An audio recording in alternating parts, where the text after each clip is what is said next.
On today's Part of My Take, we have a Friday twofer for the people. We have our good friend Ryen Russillo. Hilarious interview as always. Always great to catch up with him. We got to do it more. We got to do. I went away from it being like, hey, we should do this more often. So we don't do it enough. Yeah, we don't do it enough. See each other enough. Andre Drummond as well. One of those interviews that I think he loves us because he did not expect us to ask questions that we asked. But a great interview. We're going to talk NBA Finals. The Stanley Cup stays in Tampa, Euros, and Fyre Fest of the week. And, of course, we have guest producers Jake and Youngstown Bob and PMT Memes in the house. So they'll contribute to Fyre Fest as well. Before we get to all of that, Chevy Silverado, the strongest, most advanced Silverado ever. It is the strongest, most advanced Silverado ever. It's strong, advanced, dependable, hardworking. The design is big, bold, and commanding, and the truck turns heads. Whether you need it for tailgating, hauling, towing boats, there's nothing better than towing a boat to the lake for the weekend in the summer, off-roading, moving day, helping out your friends or family members, or just road trips because it's a great road trip truck. Check it out, the Chevy Silverado, and we're still running our deal. If you whisper in the ears of one of the Chevy Silverado salespeople, PMT or Take, you get $100 off your Chevy Silverado and full tank of gas and a cup of coffee. And none of this is actually real, but try it. Just try it out. I bet you they'll do it. I bet you they would do it if you're thinking about buying a Chevy Silverado. I'll put it this way. If they're going to walk away from the sale because they don't want to give you a free tank of gas, you don't want to buy it from that person. Exactly. So check out the new Chevy Silverado, the strongest, most advanced Silverado ever. Okay, let's go.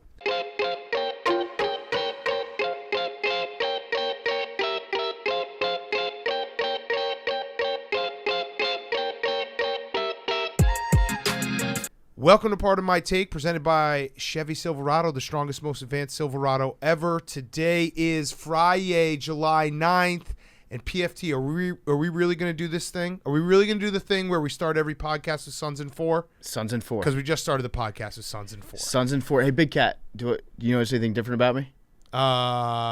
Your hair's lighter. Yeah, I use Sun in. Yeah, Sun in 4. I do follow you on all on social media accounts. So I did cheat on this test. Yeah, Sun in 4. That's why I'm doing it. There we go. To support the bros in Phoenix. Oh my God, the bros. We'll get to the bros. I mean, let's just say it right now.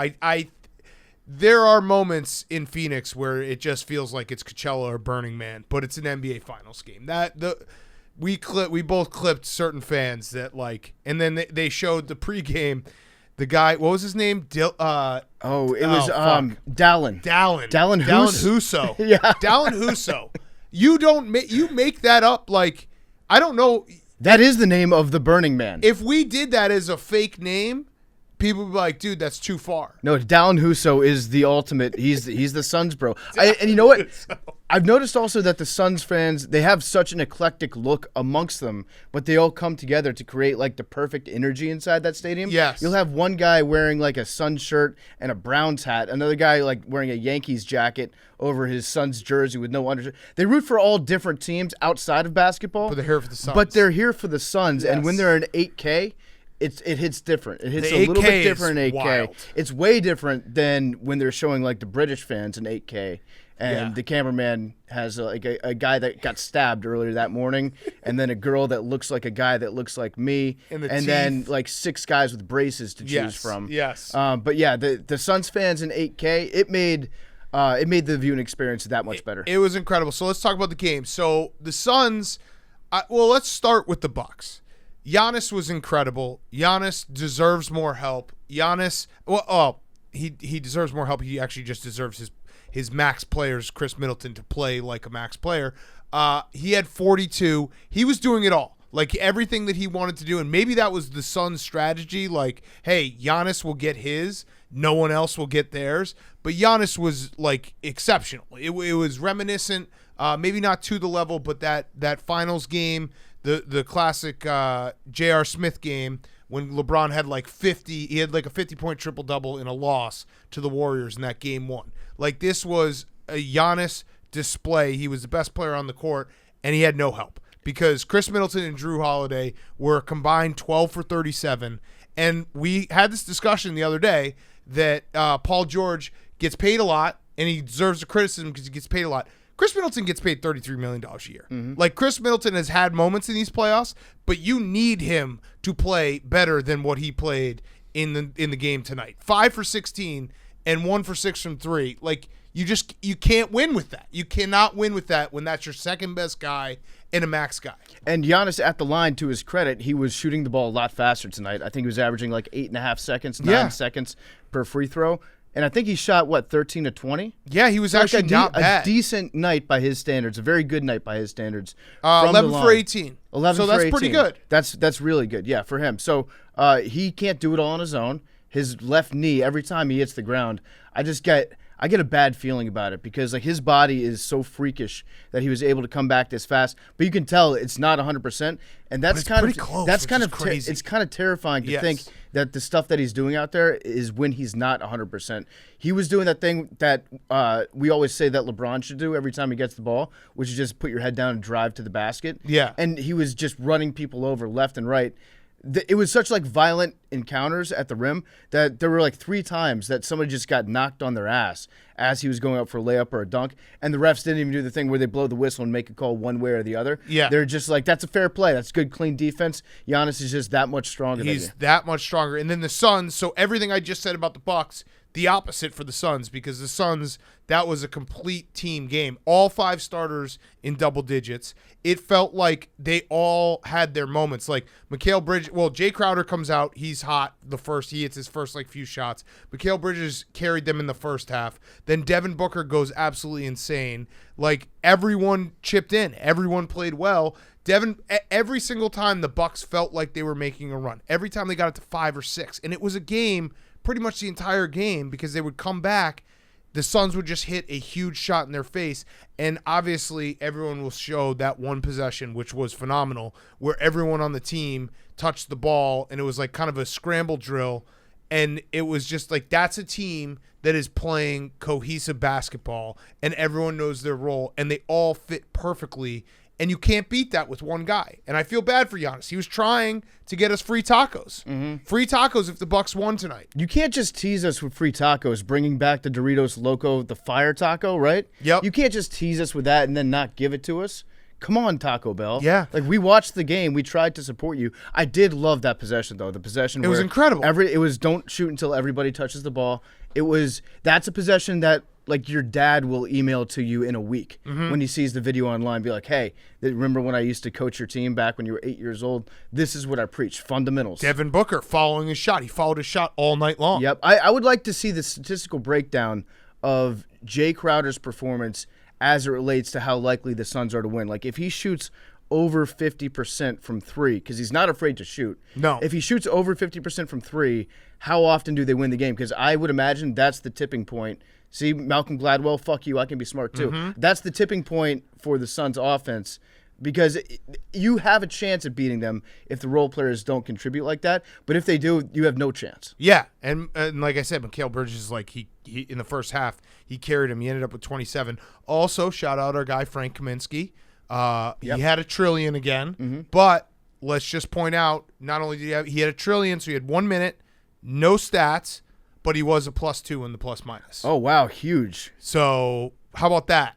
Yeah, and you know what? No turnovers. No turnovers. A clean game from Kaminsky again. Yeah, and he logged minutes. I also Wait, is he playing a perfect final so far? Yeah, he is. Keep your eyes peeled on that. He's a +2 overall. Yeah, but he's got a perfect stat line going 0 turnovers. He could be one of the first people to ever do that. Let's get it done. I think Giannis scored like 20 points in the third quarter. That was insane. I do feel bad for Pat Connaughton. I said that out loud while we were watching because the Bucks bench is short and they don't have enough guys, especially when their guys aren't playing. And he's out there. He's trying his fucking best. And there's still moments where it's like, oh, yeah, he probably shouldn't be in an NBA. He probably shouldn't be playing 34 minutes in an NBA Finals. But he's out there trying. I keep thinking that he's Dante DiVincenzo. Yeah, who's out for the season. Out for the season, yeah. That hurts. I think that this could be a different story if Dante was in there. Yeah. Is he actually still on the Bucks? He is, I think he is. Yeah, what was his ankle? I don't know. Broken ankle? Something. I love that guy, though. DiVincenzo. I'm going to look it right now. I will say something good about Buds. Are you looking it up? Because he's still in the Bucks. Because we like to have some fun with Buds on this show. I don't think he got outcoached as badly as he did in Game 1 tonight. No, I'm not going to pick on the halftime show, but Jay Williams did happen to say that the Bucks weren't making any adjustments. They made like a million adjustments in the first half. They were trying everything defensively to stop them. And so I agree with you. Like it just simply comes down to the fact that you can't have your second and third best player no-show a finals game. Mm-hmm. Like, Giannis did more than enough that if Chris Middleton and Drew Holiday just make like 3 or 4 more shots each, it's a different game. And it sucks because you waste a performance like that from Giannis. But, man, like, you can't have those guys no-show like that. Well, I just updated the box score here. They took an assist away from Chris Paul. So he was at 9 at the end of the game. They brought him down to 8. Can you imagine if the PMT Suns and 4-bet had hit at 10 and then they took one away after the fact? I couldn't. So it's a blessing. Sick. So it's a blessing that he didn't get to 10. Also, I just love this series because it's 2-0 on the over. And it was a life too short to bet the under day because that second quarter was terrible. And then that's the NBA, baby. What I think the Suns ended up taking, I think they went like 20 for 40 from 3. That's pretty nice. Yeah, 20 for 40 from 3. That's actually, look, we're a Suns podcast. We think it's Suns in 4. But I actually think that stat, 20 for 40 from 3, is even more on the side of Giannis is so incredible. That the team went 20 for 40 from 3 and only won by 10 points. Giannis kept them that much in the game when they were shooting that well. They shot 48.9% from 2.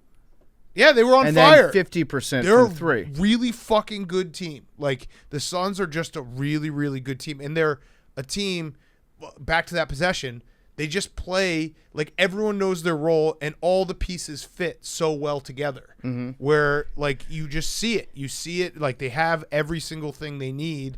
And Chris Paul at the helm, I don't know. Suns in 4, although I do think the Bucks... I think the Bucks will win. I want it to be Suns in 4 because, as we've said, Suns in 4 is just a lot of fun to say. Mm-hmm. It's a fun. You know what? It's not really a saying. It's more of just a mentality. Yeah. It's more of like the Suns could win this series in a gentleman's sweep, and that's still Suns in 4. They still won 4 games. Yeah. It's just all about. Sometimes it's about the journey, not the destination, man. But I'm looking at campaign stats here. Do you remember tonight when Mark Jackson was like, the offense should run through campaign right now? Well, it was when I think it was the moment when campaign, there was like, it was a 1-on-4, Cam being the 1, mm-hmm. and he shot a 3-pointer. Mm-hmm. Yeah, that's just the respect that campaign gets. And his 3-point shot it's ugly, but it works sometimes. Champagne campaign, is that what they said? Has moments where he really does, like, for stretches of a game, it was probably a 3 or 4 minute stretch tonight, where he does think that he's Kobe Bryant. Mm-hmm. Like, he thinks that, like, listen, everyone get out of my way.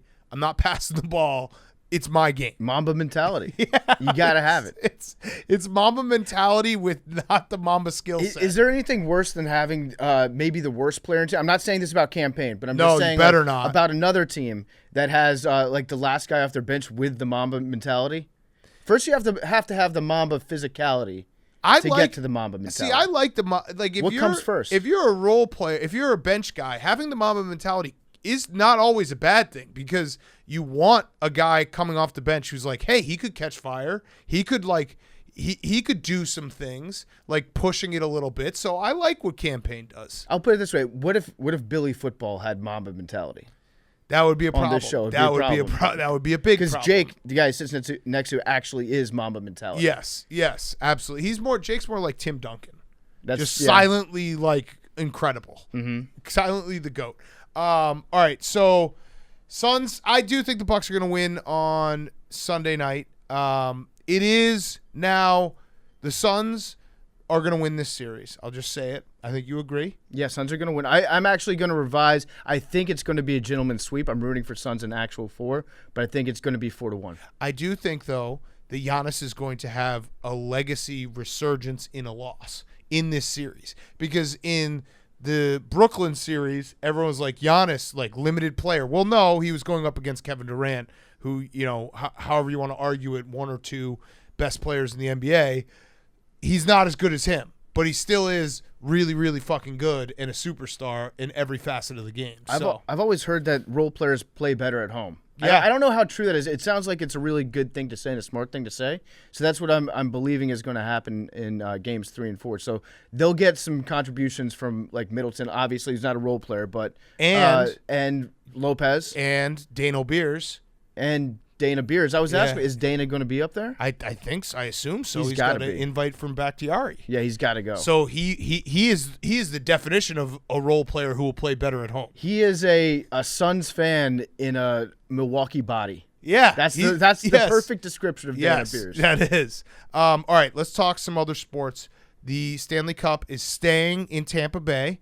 Tom Brady, the town that Tom Brady lives in, those stats are just continue to be ridiculous. I think we went over it. Like every Bay Area team when he was growing up won. When he went to Michigan, like the Red Wings and then Michigan football, then the Red Sox, the Celtics, everyone won in Boston. Now in Tampa, you have 3 titles in 3 titles in less than 12 months. And you've got World Series that was barely lost by the Rays. Yep. So Tampa was just incredible. I have the one thing that's nuts to think about. Obviously everyone goes to the UVA, losing to UMBC, coming back and winning it all the next year, right? That is the ultimate redemption tour. I think the Tampa Bay Lightnings might be right behind that because the famous tweet, I'll read it for everyone. This was after they got swept by the Blue Jackets in round 1. The Tampa Bay Lightning main account tweeted, "We don't have any words and we know you don't want to hear them. We understand your anger, your frustration, your sadness. Everything you're feeling, we get it. This isn't the ending we imagined and certainly not the one we wanted. Thank you for being there the entire way." Mm-hmm. And then they went and won back-to-back Stanley Cups. That's pretty much perfect, right? With the help of the no-cap lifestyle. Yeah, which I will not. We're not capologists. I'm not going to argue it because I know that other teams, Blackhawks might have done it. Yeah. So it may be a little different because Patrick Kane got hurt in the middle of the season. Right, in this one, Kucherov got hurt last year. Correct. During that season. Correct. And then they used like a special exemption this year. But you know what? If you're playing by the rules they give you, can't really complain about that. And you know what? It's absolutely 100% something that Belichick would do. And also Andrei Vasilevsky, I probably butchered his name. He was incredible. The stat that I saw last night, he is now in 5 straight series, closeout games, had a shutout. But that's incredible. But wait, what about Game 4? Because they didn't win Game 4. No. In 5 straight closeout games. Yeah. So no, in 5 straight series, the closeout game. The game that they ended up winning, not the one that the they last had game of the winning. series. Okay. He has had a shutout. Yeah. 5 straight. I was a little bit confused about that because I was thinking back and I was like, wait. I thought they were talking about clinching games. No, so he won. He pitched a shutout in the Stanley Cup final last year against Dallas. Then every game that they won the series this year was a shutout. Yeah, he's a maniac. That's incredible. Me and Fights were talking about as we watched the game together that if his name was just like a little bit shorter, he would be a household name. Yeah. But Vasilevsky, it's just like what if it was Valevsky? Yeah. Everybody would be like, "Yo, that's Valley. He's or just incredible." Ski. Or just Visky. Visky. Yeah, Visky. He needs a sweet nickname like Van Beesbrook. That's a long last name, but the Beezer. Yeah. The skier, Visky. Yeah, I kind of Visky actually works. Visky plays. Andre Visky, and I'm gonna do something I never thought that I'd do. I want to take my hat off to the Tampa Bay Lightning fans. Not Third Leg Greg, but the rest of them, and not the people that sat around me and hit Nate in the face. No, Nate deserved it. Nate would admit that he deserved it. Nate deserved it. But they seem like a decent group of fans. Yeah. And I think they have the longest sellout streak in the NHL? That seemed to me like that's just us thinking, oh, they're a Florida team. They can't be that good of hockey fans. But apparently Tampa Bay Lightning fans are actually like very dedicated. No, my time in Tampa Bay has only been during the Stanley Cup playoffs. So I don't know what a regular season game. I'm sure it's just as good, but it is an electric like environment. Everyone is locked in. I also would like to add the fan that followed me into the bathroom in 2015 and said he was going to beat my ass while I was wearing full pads, pissing at the urinal, and I could not defend myself because he could have just grabbed me by the back of the jersey. Sweatered you while you're pissing? I would have been fucked. Sweatered with your dick out? Yeah, he does not get included in the great fans. There was one guy that was sitting right in front of me, and he threatened to have me kicked out because I was a Caps fan. And then he was like, you probably didn't even pay for these tickets. You probably can't even afford them. What is it that you do? And I was like, I own a professional basketball team in New Zealand. And then he just looked at me, and I was like, do you own a professional basketball team? And his wife was staring at him now, and he goes, yes. Just like completely lying about it, but absolutely not. You can't get big dicked by the guy behind you that looks like Kid Rock with AIDS. So it was that. Besides that guy, I'm taking that guy out. That guy out too. I don't think we own the Water Dogs at that point, but it's smart to not mention the Water Dogs when someone says something, because then they would have the one up. He would have been like, okay, at least I don't own that team. Yeah, like that's the worst. That's not something to brag about. No. Shout out to Water Dogs. We had 2 guys on the reserve, All-Star reserves. I don't know how that works. 2 guys in the All-Star reserve. A lot of the superstars don't like to play in the All-Star game because you got to have that load DeGrom. management. Yeah. Who's our DeGrom? Yeah. Drew Snyder. Drew Snyder's he's our DeGrom. He needs an enforcer. Like the guys don't want to do the skills competition either. It's become like, okay, too risk of injury at this point. So it's almost better that you get on the reserve. You remember Andy Dalton was like a Pro Bowl reserve for something like 3 years in a row? Mitch was in the Pro Bowl. That's true, yeah. And everyone did the whole meme because it was Deshaun, Mitch, and Mahomes all in the Pro Bowl. How long into this season, let's just say hypothetically Justin Fields lights it up and he comes out of the gate like first month. Why does it have to be hypothetically? I'm just saying that first month he throws like, I don't know, 15, 20 touchdowns or something like that. And then runs for another 10. Great. So if he does that, do all the memes about here's what Patrick Mahomes has done compared to the Bears quarterbacks in the time frame leading up to this year, do those go away? Do people just stop making fun of Bears quarterbacks? No, it's going to take more time. Yeah. It's probably going to take more time. I don't want to give it up that easy. No, I mean, Youngstown Bob, you love it because it has shifted. Like the emergence of Baker and then Mitch, like the bad quarterbacks has shifted to the Bears. Yeah, like I didn't watch the draft this year. Yeah, right. Yeah. Fuck you. The guy who runs the CBS Sports account, like he hates he's out of the a job Bears. at that point. He every single he basically does. It's Dana Beers doing the beer tweet. He's like, oh, I need engagement. Do the Bears tweet. Do the Bears quarterback. And tweet. then half of the engagement is just people tagging you. Like, hey, remember that your quarterbacks all suck? Yeah, I do. I remember. All right. Sneaky, awesome sports weekend. McGregor on Saturday night. Wimbledon final. Federer. Where's Jake? Oh, Jake's not here. Jake Marsh decided not to show up because his goat, Federer, choked. Is Djokovic still in it? Yeah, I think he was. As early as yesterday, he was still in it. Yeah, I don't. So I haven't followed up on that. News travels slowly across the pond. I'm going to watch at least 10 minutes of the Wimbledon final. I'm going to have strawberries and cream. I actually don't know if I'll watch He's in 10 it? minutes. He is. Djokovic Who's in is in it it. still? Memes.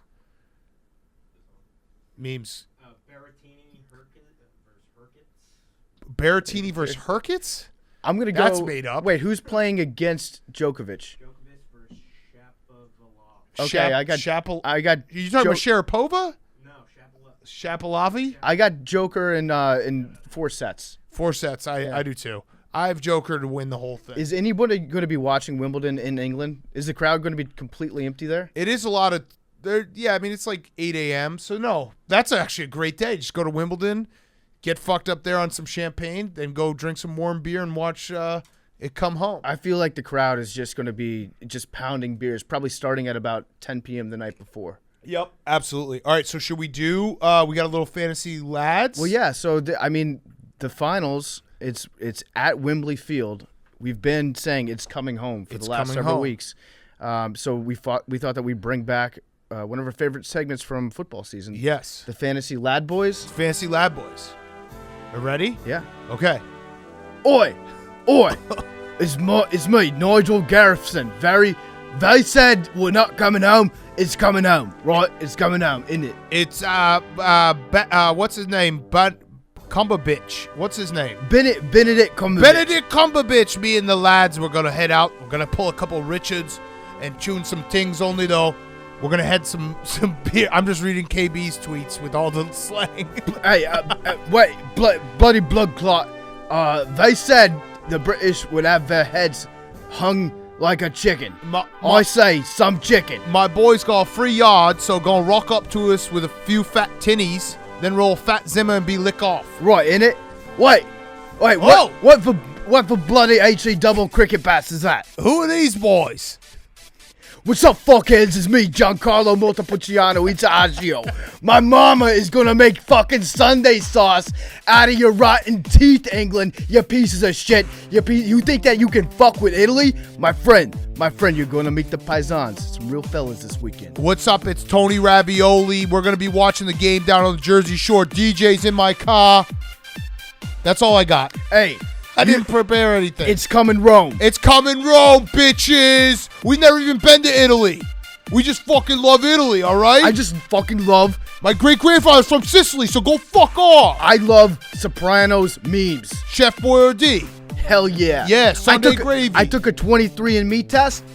0.01% Sicilian bitch. Oh, fuck yeah, but you better see my fucking license plate. It got the Italian flag on it. Hell yeah. Hey, I'm fucking parking over here. Yeah.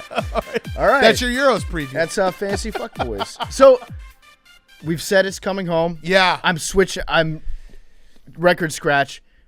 I'm on Italy this Well, weekend. so we had this discussion beforehand. When you're watching sports that you don't really have a true rooting interest, because like I have no English, I have no Italian, like I don't have a rooting interest, right? I'm rooting then for ultimate tragedy in the most epic way, and there's nothing more tragic than Wembley and the crowd shots that will occur if England finds a way to lose. And after our discussion on Tuesday about how likable the English fans are, I have to say, kind of left a bad taste in my mouth with that Harry Kane penalty. Like, one, that was not a penalty on Raheem Sterling. Two, I don't think you should be able to rebound a penalty in soccer. Why not? I don't know. I just feel like you should get it. If you miss it, you miss it. All right, I think that what the law should be, they should be more lax on the goalkeepers being allowed to take a step or two off the line. Yeah. Or not allow the person to score on their own rebound. You can't make it that tough on the goalie because it was a great save that he made. Right, it was, and that's what I'm saying. You can't be expected to hold those types of saves. Exactly. So I think they need to change the rule. If you miss it, you miss it. It's a fucking free throw. I would hit 9 out of 10 PKs. Baggio never went after his own rebound. Mm-hmm. That's just a fact. So yeah, I'm excited for that game though. I'm very excited. I think I realized it's a combination of I like the Sopranos memes more than I like the It's Coming Home memes. Right. Because It's Coming Home memes, and it's fun to say until it actually comes home. And then you're like, wait, what do I do with it now? Yeah. Now that it's here, I don't have space for it in my house. Right. So I've decided that the Italian memes are way better. Plus, when you have a take on a sport that you don't know that much about and you're being proven correct on it, like my take on Chiesa being an awesome player, I'm rooting more for my own selfish brain as a narcissist to believe that I am a good soccer analyst than I am for British people to be happy. That was like that Italy-Spain game. When it went to PKs, like Italy was laughing it up, yucking it up. Spain looked like they were so scared for their life, and I was like, Italy's won this just from body language alone. When you play tiki-taka soccer like the Spaniards do, you look like a coward if you're losing. If you're getting your asses kicked and you just try to do that triangle stuff all the way down the field and you can't get past midfield, you look like a coward. It is funny that Spain just like they just pass. They forget that you have to shoot. Their shooting button's broken on FIFA. They're like, you can always get a little bit closer. Yeah. There's always a better shot. Yeah. Keep passing the ball. We'll get there. Their offense is like the Suns' half-court offense, except they don't have DeAndre Ayton to pass the ball. Yeah, they need a Harry Kane. Yeah. To tap it in merchant. Harry Kane, he's going to look like, what's the other Harry Styles? Harry Styles. They're going to make him look like Harry Styles this weekend. I just love the tap it in merchant. It gets everyone so upset. Also, people are starting to call them Pengland because they score too many PKs. It's true. It is true. All right, let's get to our interviews. We have two great interviews, Ryen Russillo and then Andre Drummond. Great interviews on a Friday, and then we'll finish up with Fyre Fest on the other side. Okay, before we get to our interview with Ryen Russillo, quick word from our friends at Roman. Most guys have tried different ways to last longer, but thinking about baseball doesn't always work. The folks at Roman, an online men's health company, are changing the game with Roman Swipes, the secret to longer-lasting sex. You don't have to count backwards from 10. You don't have to say the Pledge of Allegiance in your head. You don't have to do box scores. You just swipe, right? Young Sound Bob, you just swipe. He doesn't have his mic on, but he's nodding approvingly. Roman Swipes are a clinically proven way to last longer in bed. They're effective, easy to use and fast acting, but don't require a prescription, so Roman can ship swipes to you in discreet, unmarked packaging, and each swipes packet is small enough to hide in your wallet for whenever you need it. They're super easy to use. Just take the swipes out of the packet, swipe it on, let it dry, you're good to go. That's it. Go to GetRoman.com/take. You can get your first month of swipes for just $5 when you choose a monthly plan. That's GetRoman.com/take. Okay, here he is, Ryen Russillo. Okay, we now welcome on our very good friend. It's been too long. We wanted to make sure he didn't fall off the top 10 recurring guest list, which I think you might have, but you're back in it. It's Ryen Russillo. Who's ahead of me? I think Titus might have leapfrogged you. I think Titus might have leapfrogged you. That's fair. Dan Heron, maybe. Mr. But he's Portnoy. better. Yeah, Mr. Portnoy, Ryan Whitney. That's okay, though. Lenny Dykstra. You're number one in my heart. Pro athletes, it's tough. Look, I'm competing with pro athletes all the time. That's fine. Yeah, number 9 in our program, number 1 in our heart. So Ryen Russillo, the Ryen Russillo Show, great podcast. Go listen to it right now. But listen to this first. So let's start here. NBA Finals. So as you know, we're a huge Suns podcast. We're the number 1 Suns podcast in the world. Are you rooting for anyone in these finals? Like, you don't actually care about these finals, right? Right. So obviously you guys are making fun of how much I love Chris Paul. I did a weird video where I said at the end of it, I was like, he's everything you want in a player and maybe even a son. And then the people that didn't get it were like, hey, you should have edited that out. Because I say, like, leave it in there. And it was kind of the way to close the whole thing. I would put these finals, like we were talking about it the other day, like if you think of all the finals where a team, like for me, it'd be the Celtics, right? And then you go, okay, how many finals did I care as much about who won? And a lot of times it's you rooting against somebody. Barkley, Suns, 93 I probably care about that one more than the 08 Celtics Lakers. I would put this one probably behind one of the Steph ones, the first Steph one in 2015. But yeah, Chris Paul getting this, if he gets it, this will mean a lot to both Chris's family and mine. So let me ask you this. If you were to select one player from each team that you would want your hypothetical non-existent daughter to date, I'm guessing Chris Paul would be the one from the Suns. And then who on the Bucks? Chris Paul, though, I don't know if I'd want him dating my daughter because I feel like if he brought her home late, then it'd just be a huge argument. Mm-hmm. He'd be like, no, that's not, there was traffic and you don't understand. And I'd be like, well, which way did you go? And then he'd be like, that's not the way to go. You're wrong. You don't even know the area. And I'd be like, what are you talking about? Like, I've lived here forever. So I think he's very combative and he'd want to win every game and he'd want to win every argument. So that one might be a little tougher to deal with. I'll throw a name out there. I got one too. Ayton? Yeah. Ayton? Ayton. Baby Okay. Shaq. I was going to Wedding say wedding in the Bahamas. Yeah. Max deal coming up. He does look older though than like you. Like Ayton has the old face going. So that He's always got serious, yeah. It's weird. I don't know. He really does look like he could be 40 and he's 22 or whatever it is. he also got paid in college, that's a big red flag for his character. That's true. Huge. But red it's legal flag. now. But it wasn't then. Yeah. He was a disruptor. No, see, you guys are so behind the times. Now, if you do something wrong when it was wrong, everybody's like 15, 20 years later. It's like, what are you talking about? Now you're like, wait a minute, none of the rules apply. Like if we ever legalize murder, can you imagine OJ's tweets? He's like, I was a political prisoner. People forget when you were on the Life episode, you said you got to kill at least once just to see if you like it. Did I say that? Yeah, it was a great line. It was a very well delivered line. It feels like it's a little out of context now, but yeah, I think I remember something like that. And just try to deliver it deadpan, and it's like, wait a minute, do you ever want a job again? Maybe you shouldn't do this with people who don't know you. All right. So Chris Paul. So if your hypothetical son. So let's say you have a son. Okay. Let's go 20 years from now. He's playing high school basketball, and at 20. No, still in high school? Well, I mean, the pregnancy takes at least 10 months. Are you going to get, let's say in a year you find. Okay, all right. You know, the whole thing happens. Not right this second. That was smart. Okay, Yeah. now I understand the math. I gave a little buffer. I'm like, I'm like, my kid's that dumb. Yeah. Well, he could be. So, but anyway, so you're chances, you're like, all right, this is my son. He's got everything that Chris Paul has. I love this kid because he's so competitive. And then every other play he flops. Do you say like, hey, son, I love you so much?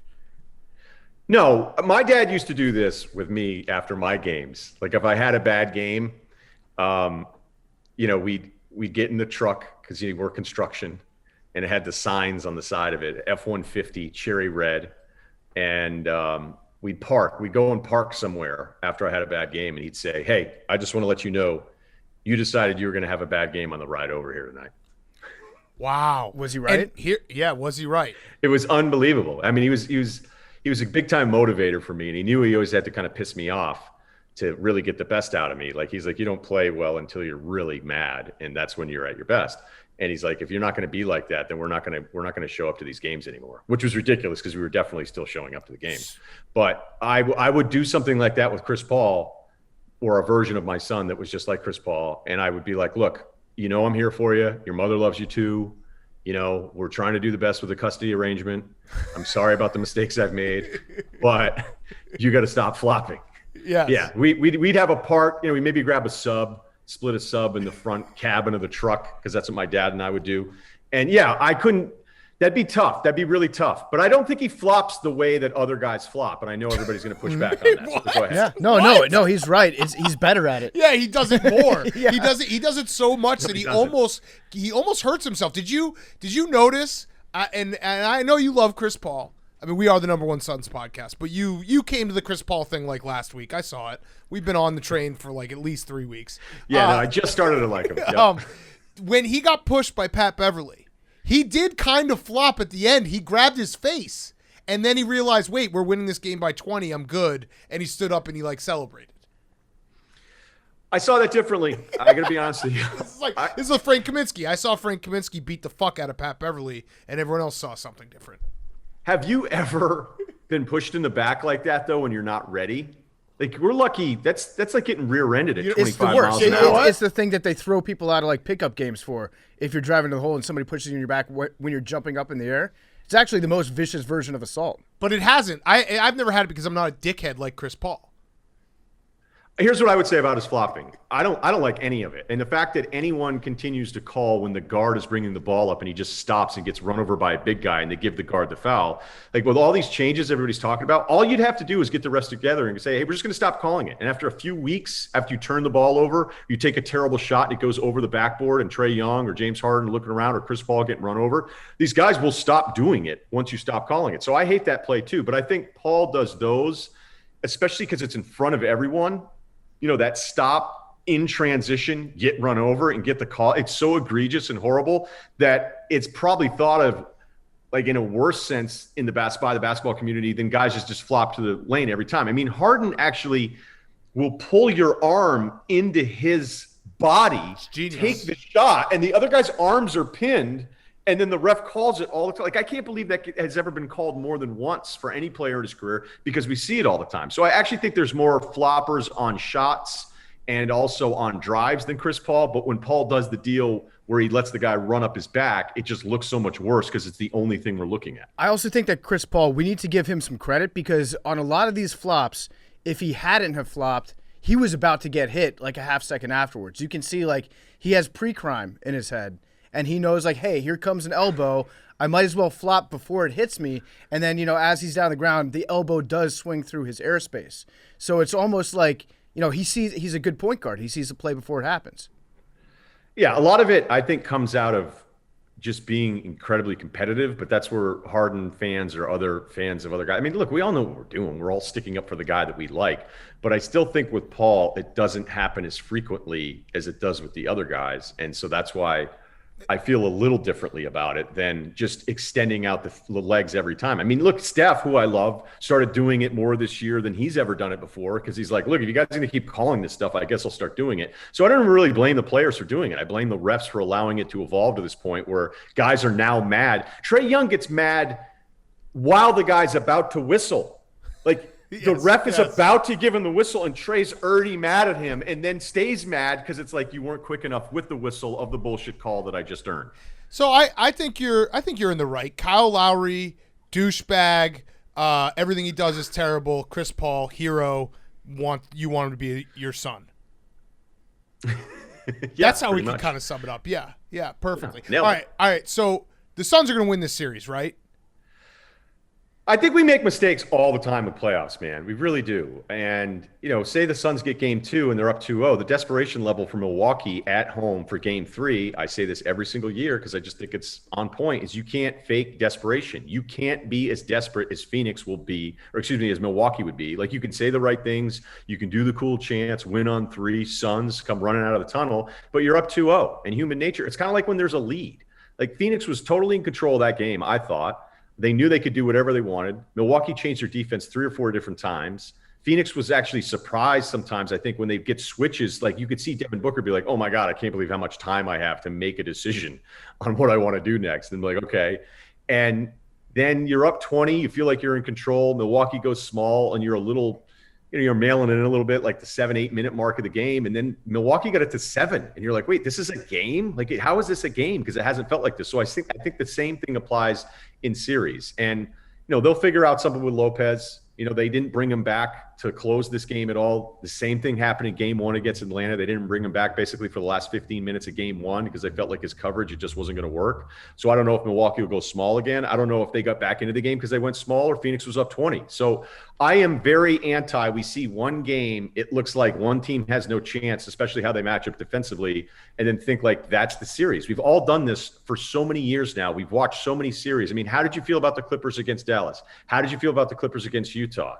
And in Utah, the Utah Clippers series looked like 2 completely different years.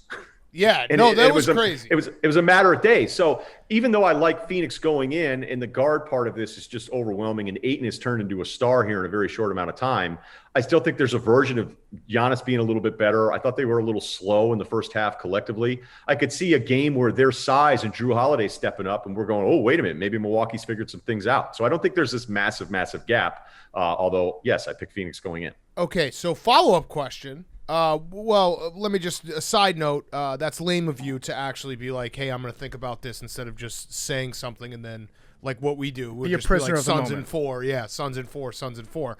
Yeah, it's not great for your career. Yeah, Anyone that's listening, don't do what I do. Yeah, Go ahead. Okay, Don't be thoughtful. So, that's don't be actually thoughtful. the worst possible thing that you can do in Measure sports media. Yes, all right. TV producers would be like in the hallway after I do that spiel. They'd be like, Yeah. okay, yeah, all right, yeah, we'll hit you up after game 3. Yeah. Could you just said Suns in 4? If the Suns lose, The whole thing. How mad are you going to be when people like me and people like PFT and the rest of us say that Chris Paul is a choker and he'll never win the big one? Publicly, you won't see much, but privately, I'll seethe for about 48 hours. Do you think that if Chris Paul loses the finals, that should count as a loss for LeBron's finals records as well? Mm-hmm. Wow, I hadn't really thought of that Wait. way. I think it's only a win. It's only a win. I mean, didn't you say PFT? He's been so supportive of him this entire time. Yeah. No, I think that I've kind of turned the corner on LeBron this postseason. He's doing his best, shining the spotlight on his good buddy Chris Paul. So if they win a championship, I think that LeBron definitely needs a ring.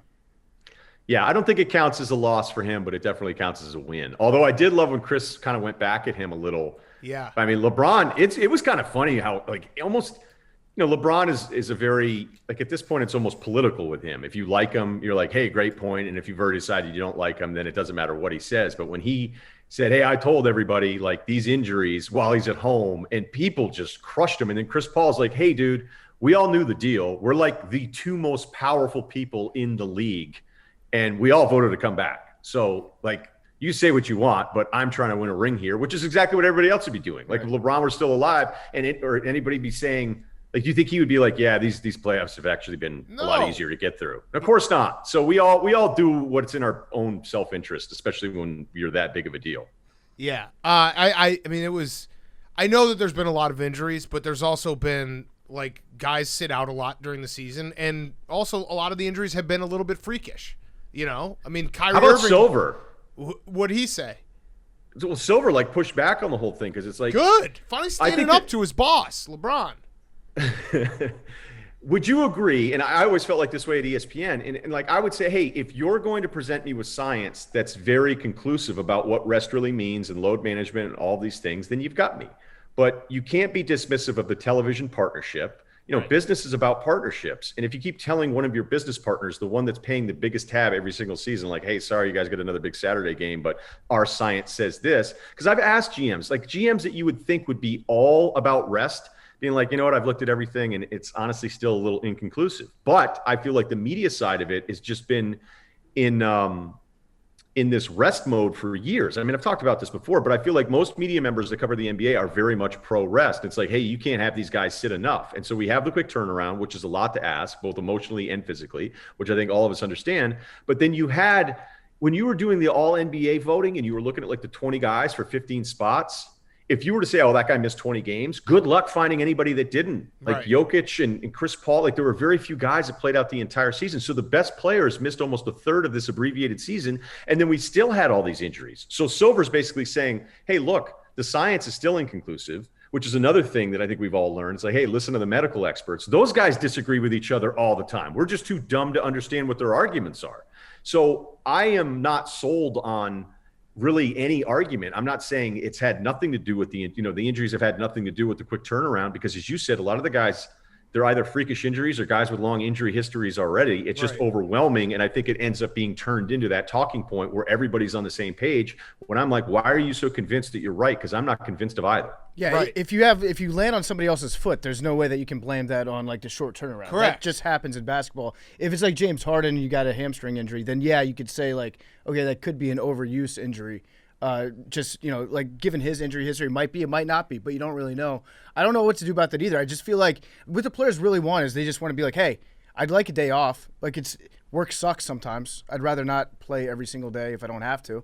I think most people would understand that, but they're kind of couching it in this like pseudoscience of, okay, if I miss 1 out of every 7 games, I'll be less likely to tear my ACL. And I think that's total bullshit. But at the end of the day, too, LeBron's made all his money. Like, he's made money. So I think that the problem I always had with it is, like, if you're a guy who's working for that next contract and you play way less games and the salary cap goes down and now you're kind of screwed out of that, you're like, hey, wait, you don't speak for me. I want to play. Like, I want the league. I want the cap to go back up. I want all these things to happen. I'm not at the end of my career. I'm at the beginning of my career. So that's where it to me, and Chris Paul kind of said it perfectly because he is the most powerful guy outside of LeBron, and he does speak for the players, right? Yeah, I mean, he's head of the Players Association. Right. So, I mean, if you're talking about, when it was such a wild time trying to figure out any of this stuff because of the information when we had the first shutdown for 4 months. So then it's like, okay, when's this going to happen? And then you're getting a bunch of people to hear from trainers who are like, these guys are going to need like 60 days just to ramp up to get back to regular season, levels. And you're thinking, okay, well, you could also just not shut it down for 4 straight months and have to ramp it back up. Like, there's some responsibility on the athlete himself to try to maintain some level of conditioning, although nothing's going to match the intensity of a real NBA game. And the NBA still found a way to give them like, hey, guess what, guys, you got 60 days. And I was shocked. And so then they bring everybody back. And I thought it was an unbelievable success for the league to even pull off what they did with the bubble. I know we argued about ratings all the time and all these different things, but it's like, look, we're talking about real extenuating circumstances here. So I think the players and everybody deserved a ton of credit. But when there was talk about like not coming back, and, Michelle Roberts, her position is to just whatever the owners and the league says, she's going to oppose it by definition of what her role is. Like we've seen that in baseball and football. I mean, that's what the job is. But I kind of sitting there going, all right, so if all the players are cool with losing like $300 and $400 million, then fine, don't do anything. Like if you're cool with that, then okay. But my gut would tell me when you put it to a vote, right, it's going to be a lot more, because like that's how social media can be so weird, because you're going, wait, do these guys actually not want to come back and play? And then the vote comes out and it wasn't even close. No, it was overwhelming. Like, we don't want to lose all that cash. So I feel like the league has done an incredible job. The players have done a great job. It sucks just like any other fan that all these guys have gotten hurt. I don't want to see anybody get hurt, but I'm just not sure, based on everything I've read, that we have some conclusive evidence that these injuries have happened just because of what we had in the past year. Maybe it's true, but Silver definitely pushed back on it, which I was just I guess I was even surprised, because he's been so pro player as a commissioner. Yeah. Well, he's been pro LeBron as a commissioner. Yeah. I think there's a big difference. So now he's finally, you can imagine life after LeBron in the NBA right now. Like you just said it, if LeBron were still alive, for a moment I was like, what, LeBron's dead? Like you can picture a moment when the NBA does not have him as, the mouthpiece for everything that they're doing. And at that point, like Adam Silver's going to have to find a backbone and be his own guy. You're really hammering Silver here, PFT. What's the story? Well, no, he's just a puppet. He's just. I think everybody knows that Silver. He's a puppet of either LeBron, ESPN, or like the NBA Reddit. China. What about China, Ryan? See, do you disavow China? The entire nation. I'd like you to speak on China as a whole. What about it, Ryan? You know what I've learned? I'm not educated enough on the topic, so I'm gonna stay out of it. I'm gonna stay out of all the politics from now on. Whose property is the South China Sea? Ooh, who has fishing rights? Good question, PFT. It's something we debate all the time on this podcast. It's actually how we start every show. Who has the fishing rights? Fishing rights. You catch a flounder in the South China Sea. Who gets to eat it? Who gets to eat it? That's a really good question. Yeah. Yeah, I don't know. I imagine it's a little different than we thought. I mean, are the Russians involved somehow? Yeah, you can always say Putin. Yeah. That's always an acceptable answer. Okay, let me ask you an easier question. Do you believe in Taiwanese independence? I believe in everybody having the best day they possibly can. Yeah, okay. That's good. Yeah, like live, that. laugh, love. I think is what will free Taiwan. Just say that. Yeah, live, more laugh, hoodies. Love. Yeah, more hoodies. couple memes. It's like, hey, I did my part. I did an Instagram post the other day. Yeah. Oh yeah, we've seen you unload some Instagram pictures. I love that. Yeah. I love Hank that excuse. By the way, Hank is woke. By the way, about he's not here right now, but we'll speak for him. That angle of you and your jump shot, like that jump shot, you don't. Does that go in because you're all you're doing is focusing on jumping high? You're way too high in the air. Yeah, people thought it was photoshopped in that one. I dunked it the first time ever at age 45.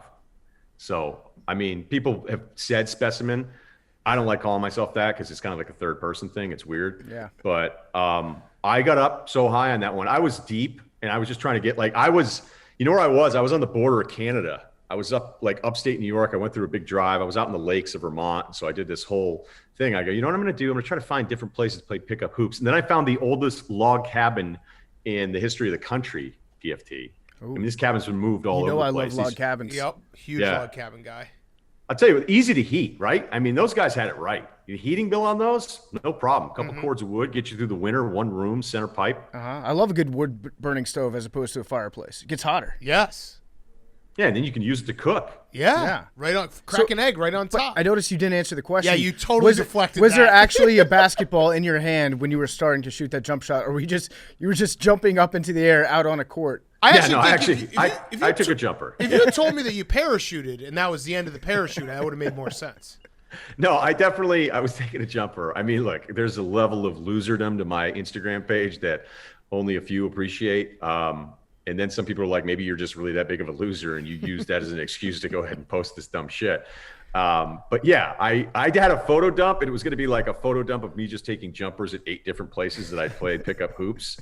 But my left foot doesn't really even work right now anyway, so I'm not even that good at pickup hoops anymore. But yeah, I was way out. I was deep. I was Trae Young range when they're trying to get back in the playoffs. Yeah. I love that explanation though. It's just a photo dump, just a bunch of pictures I had on my camera. I had to put them on Instagram or else my phone was going to be too full on memory. So good thing I was able to upload this picture of me looking awesome on a basketball court. By the way, though, that's of all the people that I would expect to appreciate the joke, that was the joke. It was 2 pictures. It was me taking a jumper. Oh yeah. No, I get it. I just love it. So right. Yeah. No, that it's right. just Because usually photo dump is like, here's my insane body. Yeah. 10 shots in a row, and I was in Tulum again. Yeah. All right, let's talk about something different. I'll give you an either or. Who finishes first? George R.R. Martin finishes Winds of Winter, or you finish your first script? Oh, wow. Good question. I've finished. It's me because I finished scripts. But it was a lot like ESPN. It's like you walk through the doors, you're like, I've made it. And you're like, no. There's a whole nother boss level that's in that other building. And you got to get past that. And you're like, well, how do you do it? And you're like, no one does. So you're like, oh, okay. In writing, you're like, all right, I finished it. And then you send it to your agent and then you go, now what? And they're like, good job. Entourage gets made. Well, way better. No, but there is something I'm working on now. It's called Wicked Fast, Wicked Furious. And it's a lot of people don't understand the car racing scene in Boston as well as I do. And I would say it doesn't one of the critiques of my writing is that the storyline can move a little slower, and Fast and the Furious moves fast. I mean, you're in it immediately. And so this takes place in Boston, a bunch of guys, street racers, and the first 20 minutes or so, they don't race because they argue about the best way to get from one side of town to the other. This has legs because now you can do, maybe the second one can be whether you take an actual race. No, whether you take the 405 or not during rush hour. Yeah, but they've already done a bunch of LA ones. But honestly, they were like, it's not super diverse. And I go, well, what are you talking about? The casting for it? And they were like, well, there's 3 Murphs, and I don't think any of them are related. And I was like, yeah, Murph 1, Murph 2, and Murph 3. And that's what leads to confusion in the sequel. And they're like, worry about the sequel. Look, you got to get one made. Right. So I don't know. They told me it was a bad idea to just jump on. They're like, they've already made 9 of them. And I was like, exactly. That's my point. Like, I have a way better chance of writing one of these. Wicked Fast, Wicked Furious. And it tracks well, was the other feedback. What about this? What about this? You do an F1 movie. I know that you're really into Formula One, and it's like a fish out of water. Not as much as you guys. No. Who do you root for? I mean, who do you? He's our guy. Which car? Ricardo. Which car do you enjoy? No, we had an ask out to Ricardo, I think a month or so before you guys did, and we were told maybe August. And then when you guys got him, like in a day, I'm open. Yeah, I'm just going to tell you straight up. I didn't listen to the episode either. Fuck you guys. Yeah. But you know what we did? We just started calling him out on our show. We bullied him. We said he won't come on, and then everyone started tagging him in everything, and then he came on. It's kind of an American thing to do, though. I don't really see the sport that way. Okay. You see it as a European does? Yeah. I don't know. I just have more respect for these guys. Well, what you should do is you should do like an F1 movie, Fast and Furious, Wicked Fast, Wicked Furious, and like fish out of water, have it be essentially Ben Affleck and Matt Damon somehow, like they're the fastest street racers in Boston, and they find themselves on the F1 circuit, going to like Monaco, Budapest. Oh, maybe You know what? Hey, you know what the opening scene is? I just thought of this. When Damon listening to a little Elliott Smith, don't put that on if you're in a bad mood, and then driving cross country, and then Affleck pulls in next to 89, probably Mass Pike because it'd be going west. And then that's the opening scene of the next one. So you transition Goodwill Hunting fast. Yeah. And then they're racing each other to get to California because you didn't realize the whole time Affleck was with Minnie Driver on the low. Yeah, and then instead of having Ludacris in the side seat, you've got King Casey from the Dropkick Murphys in the side seat, and they're just blasting Irish folk music. You also could have Matt Damon be in maybe the third. He becomes I like this. How do you say that? A principal of the principal of the team? I don't know. You're an F1 guy. We're not. Principal. Yeah, he's like the GM. Yeah, I mean, Matt Damon, with all his smarts, figures out the best aerodynamic car of all time and beats Toto Wolff, who's actually secretly a Nazi. Not actually Toto Wolff. That's just it's based on fiction. So artistic I didn't want to call him license. that. Yeah. And then no, that's a good problem. But the problem is the fourth installment of Wicked Fast, Wicked Furious, they realized that Damon was cheating. Is also a Nazi. And then Tom Cruise shows up in the fifth one, takes them all out. Yep. Yes. And they're in Monaco. There's a big disaster on the course. There's like construction. Because Affleck's movie's out for the festival. Yes. Yes. So and you know that Nazis sell in movies. Like everyone watches those movies. Always. They do well. They always do well. There's traffic, and Affleck's like, I've seen this before. And he flashes back to the big dig. He's like, I know how to get through this. That's it. They start start looking at old plans of the big dig, and they're like, no, dude. They're like, it's exit 23, the waterfront. The water. I wish we had written more of this down. I guess we're recording this, though. It's not really, these are probably our worst ideas we're getting out. Another thing you should do is just write yourself into it. That way you get a double check. Mm-hmm. I'm surprised we're talking this much about Affleck right now, knowing how Big Cat feels about this situation. How's this been? He's do you think it was tacky? Do you think it was tacky to wear the same outfit as J-Lo? That's a major I don't think it was move. nearly as much the same outfit as it was the Shade Room logo being over it, making it look like they were wearing sweaters that said T&R. Yeah. And also that's why everybody got on their case. The second picture looked like they were looking at like a car crash. It was weird. Have you talked to A-Rod about it? Have you addressed this at all? I sent him a text after they broke up saying, "Sorry about the breakup, boss," and he just hearted it. That was it. No way. That was it. You didn't even tell me this. No, yeah, that was it. That was it. Is that the last time you've texted Yeah, with this him? last time we texted. I'm giving him space, I love that Big Cat became someone that could get to the point of like It was 6 years ago. You were like, hey, can you guys be our first guest ever on the podcast? I was like, done, no problem. 2 hours later, hey, nope, I can't do it. They're not gonna let me. Yeah. And I used to love it. They were like, you're too important to our brand at ESPN. I was like, am I? I'm like, well, let me just go on with these guys. And they're like, no, we're not gonna do that. I was like, no one's gonna listen. Don't worry about it. And then it's like, now 6 years later, you can text A-Rod after breaking up with J-Lo, and he responds. A joke right. text. Well, he's not going to get it. No. I mean, let's not. I don't want this to get back to him. I don't want it to be uncomfortable. If it does, I can handle it. I know how to. You definitely can. I know how to. No work one. it. You have developed into somebody who can be kind of mean and get away with it. Yes, that's true. But yeah, I mean, this podcast is kind of mean sometimes. It gets away with it. I think the trick is as long as you're just funnier than you are mean, it always plays. Yeah, and you also have to be mean to yourself. I think Paul Rabel came Yeah. on the show last week and he was like, "You guys have just built a brand where you can just make fun of everybody." And he's like, "That sucks for me being a guest on your show right now." But it's like, I said to him after, like, it's a perfect example. Like, I've been very mean about the Water Dogs, our team that we own. But Really it's also, mean. I'm getting uncomfortable about this. but it's also natural because I actually fucking hate the Water Dogs. They suck. They make us look bad. So which one's better? Like, do you want me to throw out a tweet that's clearly an ad, or do you want me to talk about it naturally? I happen to think that the natural conversation, the Water Dogs, and you're a writer, Ryan. Well, sort of. He's a writer. You're a writer. He does write. Yeah, you do write. The Hobby. story arc here. Expensive hobby. Yeah, it's set up. This movie has a conclusion where the Water Dogs lift the trophy, and I'm like, I always believed in you guys. There hasn't been one guy on that lacrosse team to tell you to go fuck yourself yet. No, not publicly. I think lacrosse is the one sport too where it's like they're just happy to have people talking about them. I don't know. I saw the last tweet where there was no all-stars from the Water Dogs, and you were like, good. Yeah, Well, it's got two endings possible. Either the happy ending where they win, or have you seen Marley and Me? yeah. No. That's kind of like the alternate ending. Mm-hmm. We're also considering Old that. Yeller. Why? What happens? What is that, Bob Marley? Yeah, no, all the dogs die, but they probably go to heaven. Well, now I'm not going to see it. Yeah. Speaking of which, why haven't you gotten a dog and been like, I'm taking a step up in my life. I'm starting to get more responsible. It's a great question. It's been asked a few times. I always say this. I don't want to do that to the dog. The dog might not like the NBA. He might be a hockey guy, and then you're fucked. Yeah. He's going to just look at me, like come up the stairs, be like, oh, writing again? What kind How's of that dog going? would you get?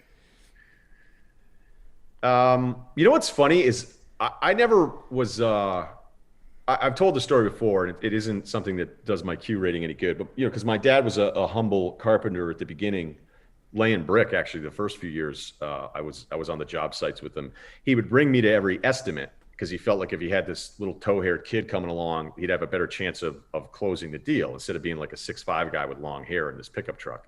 So he would show up, and I'd hold the tape measure at the other end, and all the homeowner would always think it was the cutest thing ever. And he knew what he was doing, but like estimate, whenever I heard the word estimate after I get picked up at practice or school or everything, I'd just be like, oh, this sucks. Like, I just want to go outside and play wiffle ball.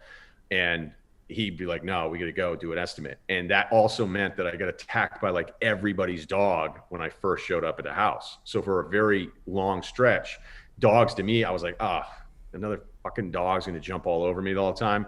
And then when I got to college, we had a horribly trained dog in our house that used to eat your food as soon as you left, take your spot. I think I remember one night I was like rifling through the fridge, probably super late, so I wasn't 100% with it. And then the dog like hit me, and the freezer door was open because I was getting ice too, and I hit my head on the freezer door, and I like knocked myself out in the kitchen. So I've had this horrible, horrible history with dogs. So when people at ESPN would be like, how come you don't get a dog? You're by yourself all the time. And I was just like, you know what? We haven't had a great run. And I see people that, especially when I was traveling all the time, like they get a dog selfishly for those down moments because they're alone. But then it's like, oh, by the way, I'm going to go to LSU for 5 days, so you'll be in a kennel. Right. Like, I don't think, unless you have a yard, which I don't have, out here, the beaches, they don't let you bring the dogs on the beach. That's a big no-no out here. I understand dogs now. I'm open to the idea, but I wouldn't do it unless I were 100% into the dog. And that's probably why I'm not married either. Like, I'm just like, hey, I got to be 100% on this. You have to put your wife in a kennel is what you're saying when you go to LSU? Like, hey, I'm going to be gone a lot. May not talk to you for a couple days. And she'd be like, Dog or me? I left the Right. toilet bowl open, so if you get thirsty, don't worry. Yeah, look, I've got a door. You've got my DoorDash, right? I'm sorry, Postmates. I don't know who sponsor is, so go ahead. You could have just said lab when I asked you that question. Yeah. That would have been fine. Could have said lab. the Ryen way. That's why Russillo's the best. Here's why everybody should hate me. Yeah. Yeah, but that's why, I'm not going to do the pander tweets. Like, we're always joking about it. Like, you'll look and see, be like, well, this person definitely doesn't believe that, but they're going to go with this move today. And I just there's certain things I feel the same way as a lot of people do, but I don't feel like I need to be checked off the box. Be like, hey, does Russillo like, healthy infants? I haven't seen him tweet about it yet. Right.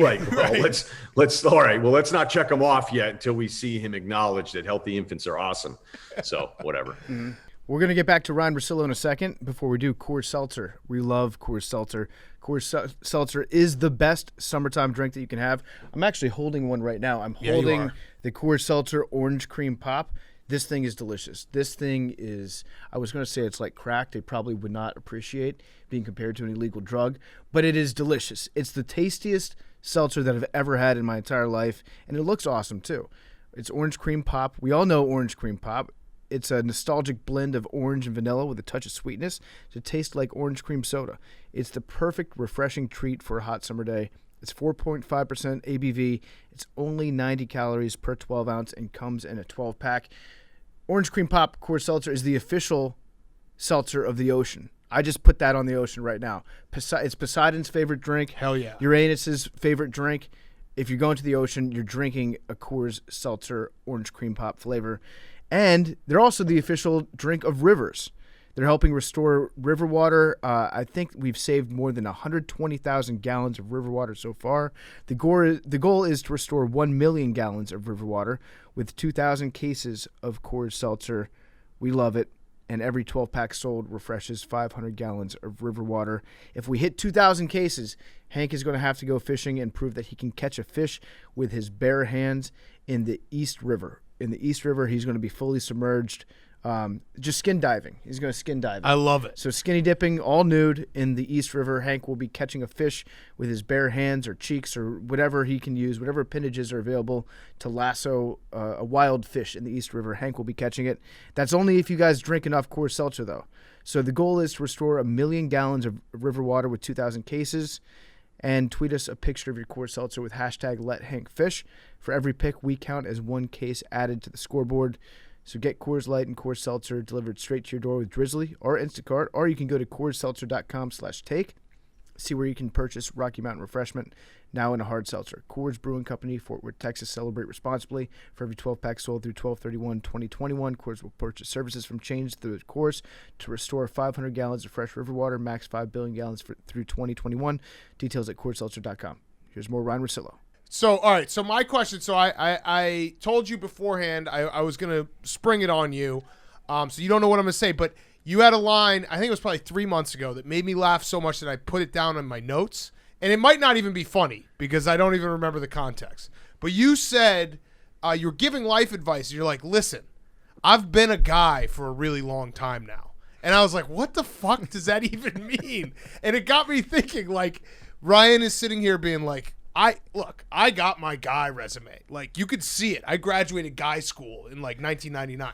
But my question to you is, because I was thinking about it more, I actually think that's a weird thing. Like, when do you become a guy? Because like kids aren't guys.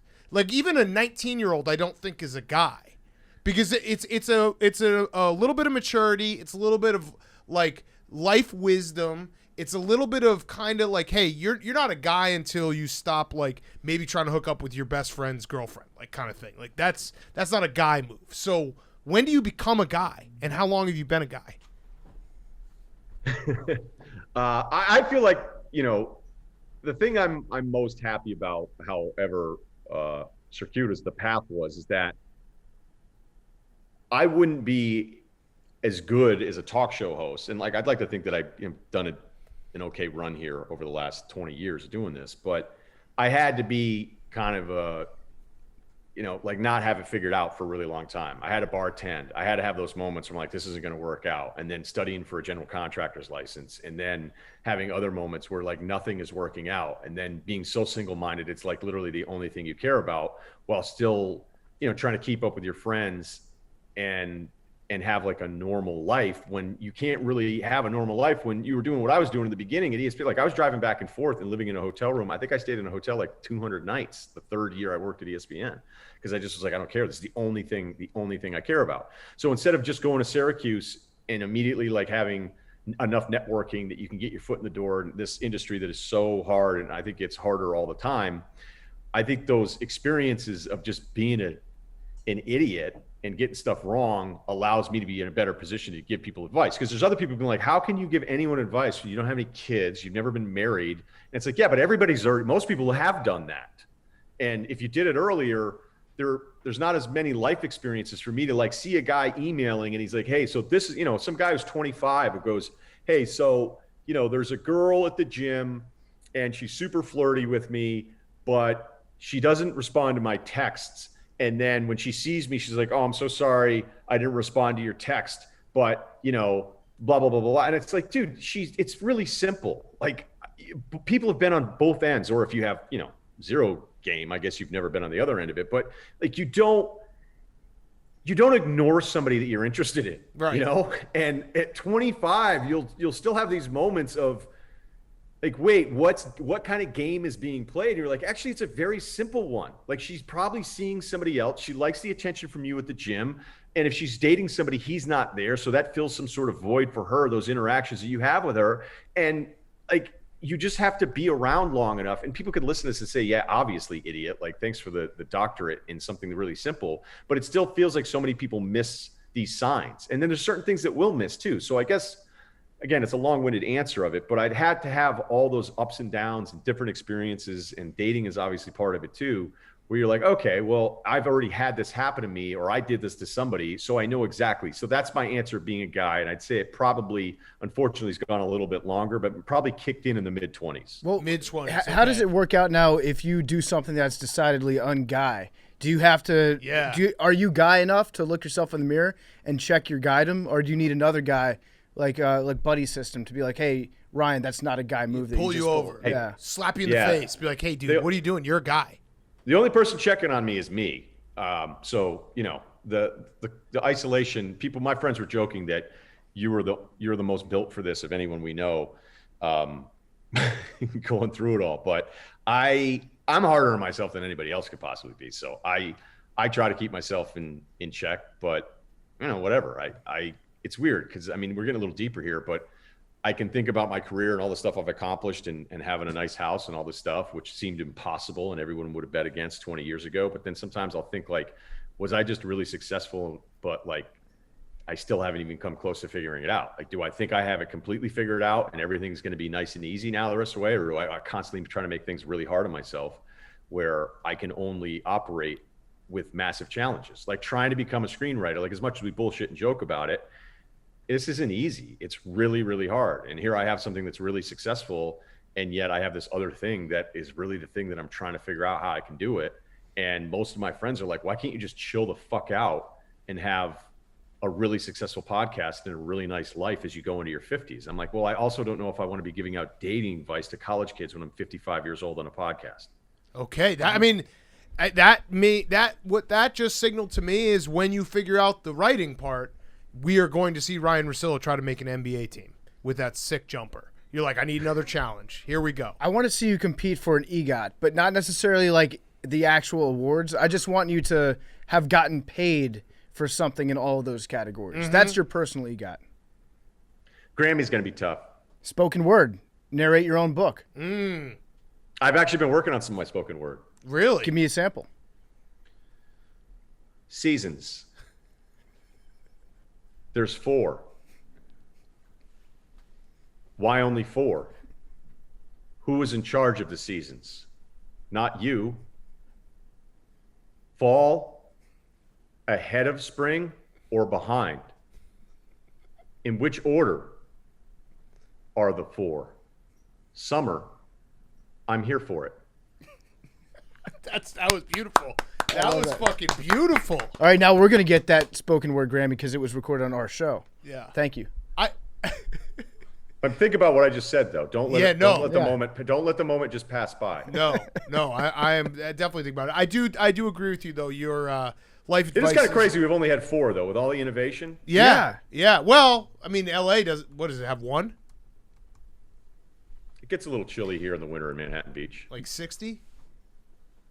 There was a 50-degree night. Oh my God. Jesus Christ! You okay? Oh man. You leave the water dripping in case the pipes froze?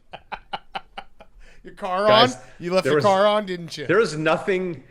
Well, it's not always funny because a bunch of bad shit happens. But when you have those security camera community message boards, that's the most unforgiving interaction in the human race. Like, and again, granted too, it's 4th of July, and then somebody be like, "Is anyone hearing gunshots?"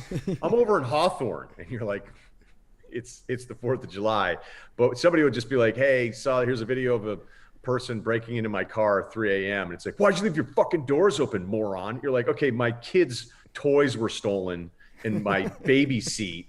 And it's like, shouldn't have left the doors unlocked. The reason I bring any of that up is that if it gets down to 50, people are like, "Hey, does anyone have firewood?" Yep. This is a problem. Yes. Yeah. We're going to Mexico. Shellbacks is doing a hoodie donation fundraiser right now, so just go outside and donate whatever hoodies. This is going to get down to 49 next week. I love that bar. It's a great bar. Can I ask PFT a question while we're on the arts? Yeah. Yeah. Do we have we have like 3-4 more minutes. Yep. We have interview with Toto Wolff next. So Must be nice. Yeah, ask away. do you want us to give you Daniel Ricciardo's number? He's out here in LA. I did think we would hit it off. Oh, that makes it worse. Yeah. I know. Damn. I know. But I think I may have the inside track, no pun intended, to F1 in Texas. But now when I say it to you, you guys would like set up a merch tent there. You know, we're racing. Yeah. We're actually both driving. You guys are actually Yeah, the Haas car. I'm driving the sucks. Haas It was sucks like, so look. bad. Yeah, they're like, couldn't get worse. I wish more people understood, because I don't even like making fun of Haas after watching the TV show, because I feel bad for the owner being like, "Yeah, this sucks." But like they had a 17, 18 position. I was like, not a bad weekend for Haas. Yeah, honestly. they're I wish- on the They didn't cover. crash.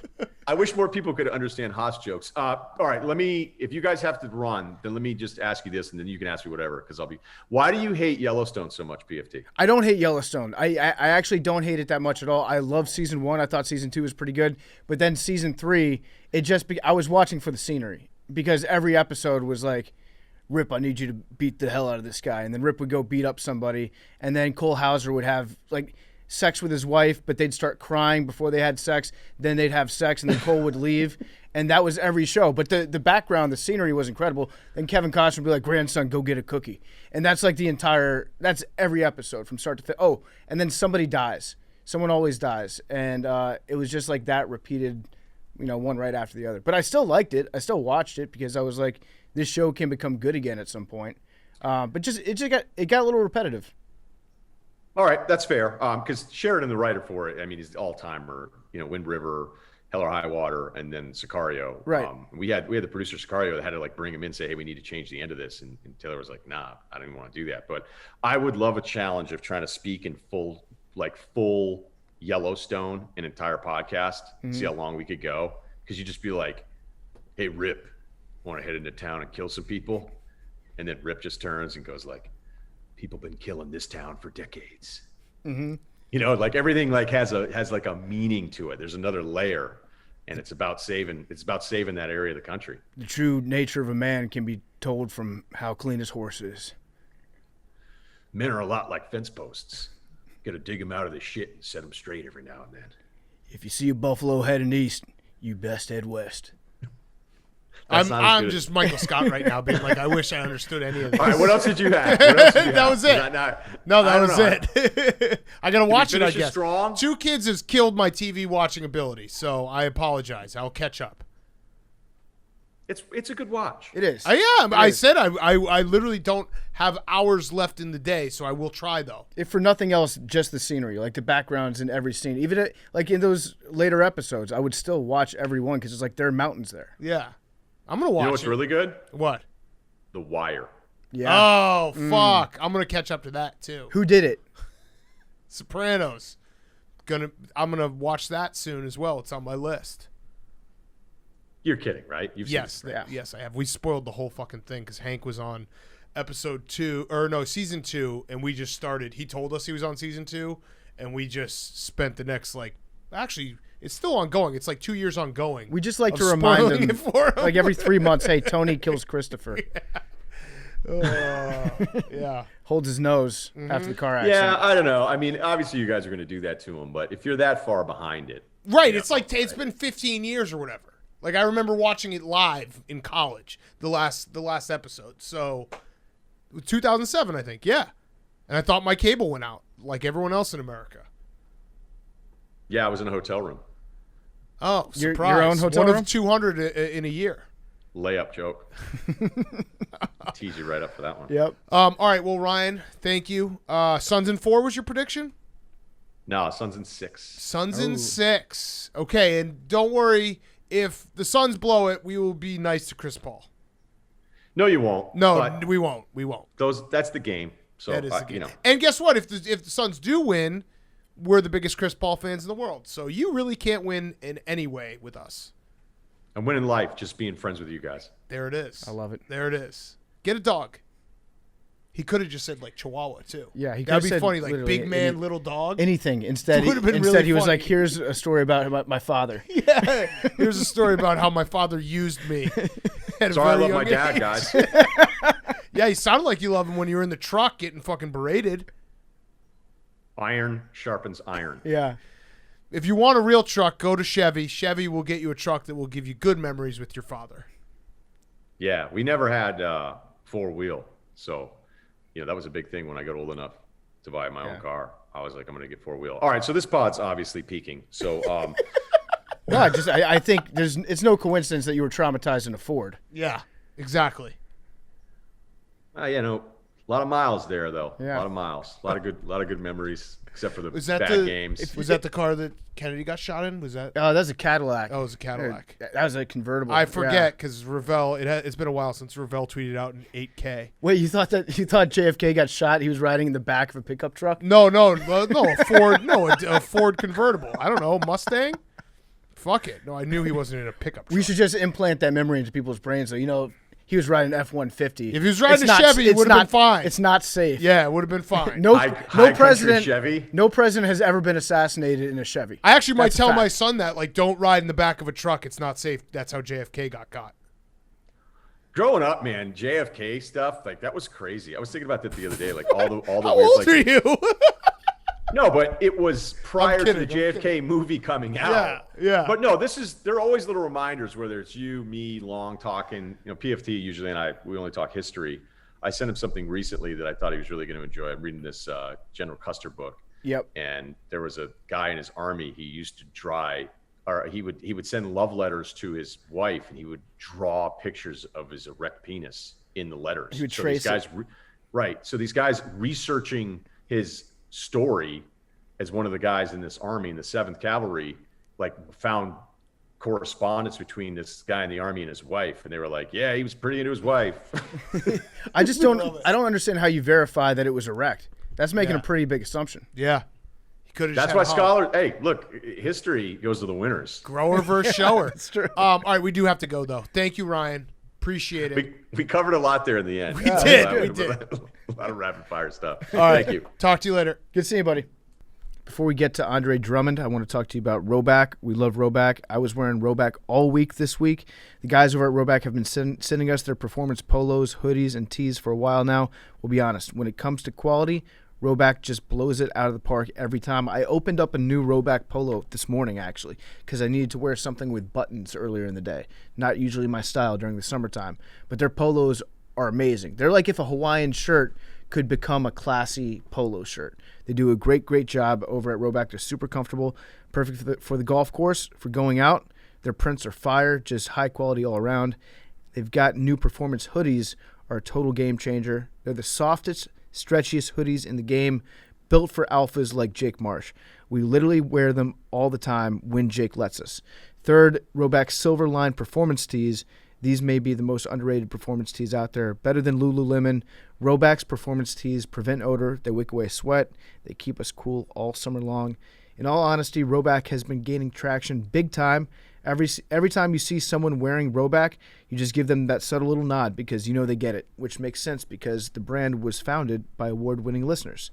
So use the code TAKE on Roback.com for a generous 20% off your first purchase through the end of this week. That's spelled RHOBACK.com, and you get 20% off all polos, Q-zips, hoodies, and tees when you use promo code TAKE.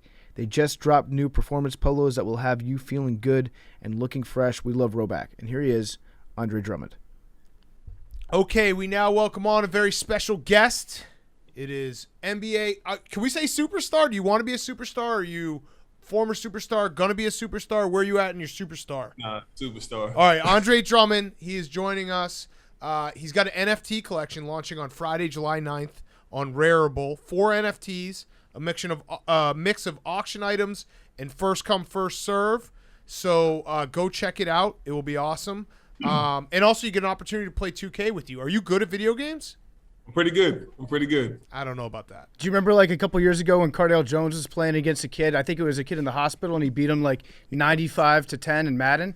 Yeah. I didn't do that, but that's not cool at all. So you would take it easy?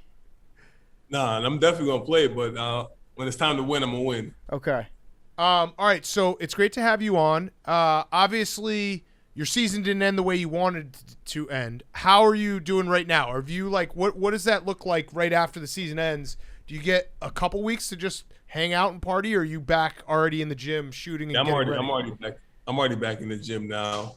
I took maybe like 2-3 weeks off just to chill, but I didn't really have that.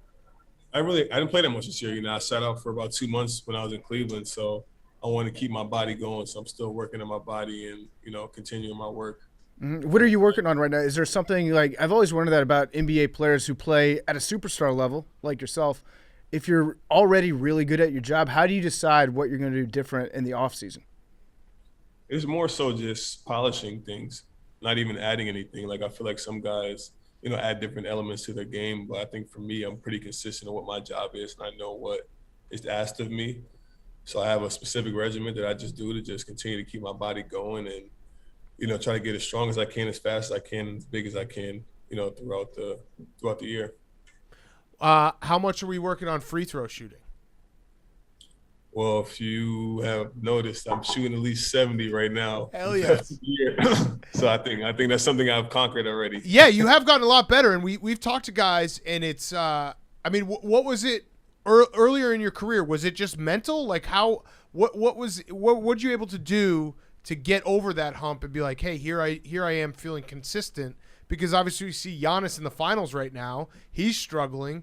Like, what would you give a tip for Giannis if you could? I know for me personally, it was a mental thing for me. I had so many people telling me different ways to shoot it, and I listen to so many people. Mentally, it throws you off when you get to the line because you're like, damn, this guy told me this, somebody else told me this, and I got to a point where I was like, I got to do what's best for me. So I found a routine and shot it the same way for the entire summer, and it's been my routine ever since.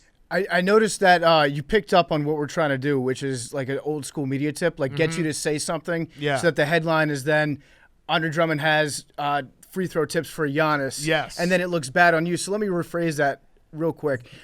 If there's a hypothetical league MVP, plays big man position, very strong, takes 11, 12 seconds to shoot each free throw, but they're struggling at the line, how would you specifically tell that person to improve? Again, not Giannis. Good question. Thank Great you. question. Not Giannis. Not Giannis.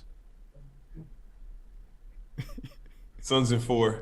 Suns in 4. There it is. Okay. I love it. Perfect. I love your ability to rebound. I always think that people who are really sick at rebounding don't get as much shine as they should sometimes. When you have a 20 rebound game, is that like in the zone, same as like when a shooter gets hot? Would you consider yourself to be in the zone? Yeah, when I have 20 rebound game, it's an active night for me. That means I'm going after every rebound, and it's one of those feel good nights when you see that number up there, because not too many people are able to do that. Can you tell, like, if you're having one of those nights, can you tell where the miss is going to go before the shot even remotely comes close to the basket? I mean, I could do that normally, but just like when you're in that zone, it's just like everything goes right. You remember like when Dennis Rodman was explaining how he was picking up rebounds like over here, over there from what was that the Michael Jordan documentary? Mm-hmm. Can you tell me one thing as like somebody who's really good at rebounding that the average person who might play pickup basketball might not know about where to expect the ball to go? Well, it depends on where the shot is taken. Like if somebody shoots a shot in the left corner, more times than not, it's going to either overshoot or bounce off the rim towards you. So be on the right side of the rim. Or if you're shooting in the middle, just stand in the middle of the rim, you have either way to go. So it's really just knowing where the ball's coming from. I am a big fan of Jim Calhoun. You played for him at UConn his last year. Do you have any good Jim Calhoun stories? I just like his press conferences because Jim Calhoun never gave a fuck, and he always just told people exactly what was on his mind. So was he like that, in practice, games, like in private settings? Was he just like that, like Jim Calhoun? I'm going to tell you exactly what I'm thinking. Yeah, he never held his tongue. I mean, funny story about him. I remember we were playing in Rutgers. He'll probably kill me for telling this story, but I think I dribbled the ball coast to coast and turned it over, and he calls the timeout. So I'm running to the timeout. He grabs me by my jersey and throws an uppercut to my stomach, slaps me in the face, says, "Sit down." It worked, right? He put me in 2 possessions later and said, "You ready to play now?" So wait, so let's like expand on this because we see it all the time with Izzo. Izzo will grab a player and you'll see guys like Draymond Green be like, "Hey, listen, that's how Izzo coaches. Like that's all love." Yeah. So from like the Twitter like media perspective, what do people get wrong when they see something like that? Like that it's totally we see it and people overreact when it's like the players who play for the guy are like, no, that's not how it goes. So I think for me it's just the relationship you have with that coach. I mean, I don't think he just does it to anybody, but if you have that type of relationship with your coach where he knows how to get the best out of you and what to do to wake you up, I don't think it's anything wrong with that. Yeah. Mm-hmm. Yeah. No, I mean, I agree. I always kind of like when those things happen because you do see a bunch of like media dorks be like, how could he? And then you see all of the former players be like, I know how he could because we fucking love him and we'll die for him. Exactly. Yeah. I'm just going to read you a tweet. You can put it through the Andre Drummond translator and tell me what this hypothetical player might have meant by this. Lol, remember kids, control what you can control and let the rest take care of itself. Prayer hands. That was sent before. It was sent actually these playoffs before Game 6 of Lakers Suns. So what would that person have meant by that tweet? I think it's self-explanatory. Mm-hmm. I mean, control what you can control. I mean, it depends on whatever you're going through, whatever aspect it can be. Whatever, be too high or be too low. Mm-hmm. Yeah. So maybe when you're in the game, be ready to go. But you can also be mad that maybe you're not in the game enough. Well, I feel like for anybody, it depends on what they're going through. Yeah. It doesn't have to be basketball. Do you feel soft because an avocado took you down? Yeah, a little bit. It's kind of depressing. Punk ass Avocado took me out. So explain that story. Avocado legitimately kept you out of a game. Yeah, for like 4 games. We were in Mexico City. I went out to dinner with some of my friends, and one of my friends who happens to be Spanish. I told him to take me to a restaurant so he can go eat. So we get there, and I said, whatever you do, just make sure there's no avocado on my food. I said, can you translate that to them? He's like, yeah, I got you. So he tells her, I order my food. That's it. Before she leaves, I pull her by her shirt. I said, hold on, Marty. Tell her again, no avocados. Cool, thumbs up. Food comes out. My bowl is green. So I got ceviche, so my bowl's green. So I'm looking at it. I said, what's this in my bowl? She's like, oh, no, you're good. No avocado. I said, are you sure? I said, Marty, ask her, please, if there's avocado in there. So she says no. So I'm all right, whatever. So I'm eating. I think maybe like 10, 15 minutes go by and I'm almost done. And I'm just having a conversation. My throat starts to itch. My body like started to itch a little bit. So I looked down at my plate. Tell me why there's a big-ass strip of avocado at the bottom of the ceviche bowl. Oh. So I didn't know how bad my allergies were. This is my first time having a bad reaction to it. So I didn't know how bad it was going to get. So I'm like, all right, my throat's itching. I was like, I'm getting stuffy, whatever. So like I took like a Benadryl or whatever. So I go back to the hotel. My eyes like itching really bad, like to the point where I can't even keep it open. So I was like, all right, I'm going to sleep. So I go to bed. I get up the next morning, only one eye opened. Oh shit. So you can imagine, like, yo, what the hell's going on? Right. I'm like trying to pry my eye open. It's like glued shut. So I went to the bathroom. I got a warm top put on my eye. So when I finally get to see it, it's just bloodshot red. There's a bunch of yellow mucus coming out of it, like just disgusting.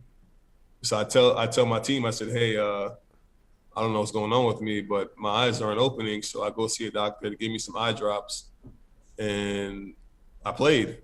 But like I only played with one eye. Like I barely could see out of my left eye. Like it was like almost shut. If you watch that game in Mexico City, and yeah, after that game, I couldn't play again. My eyes started burning.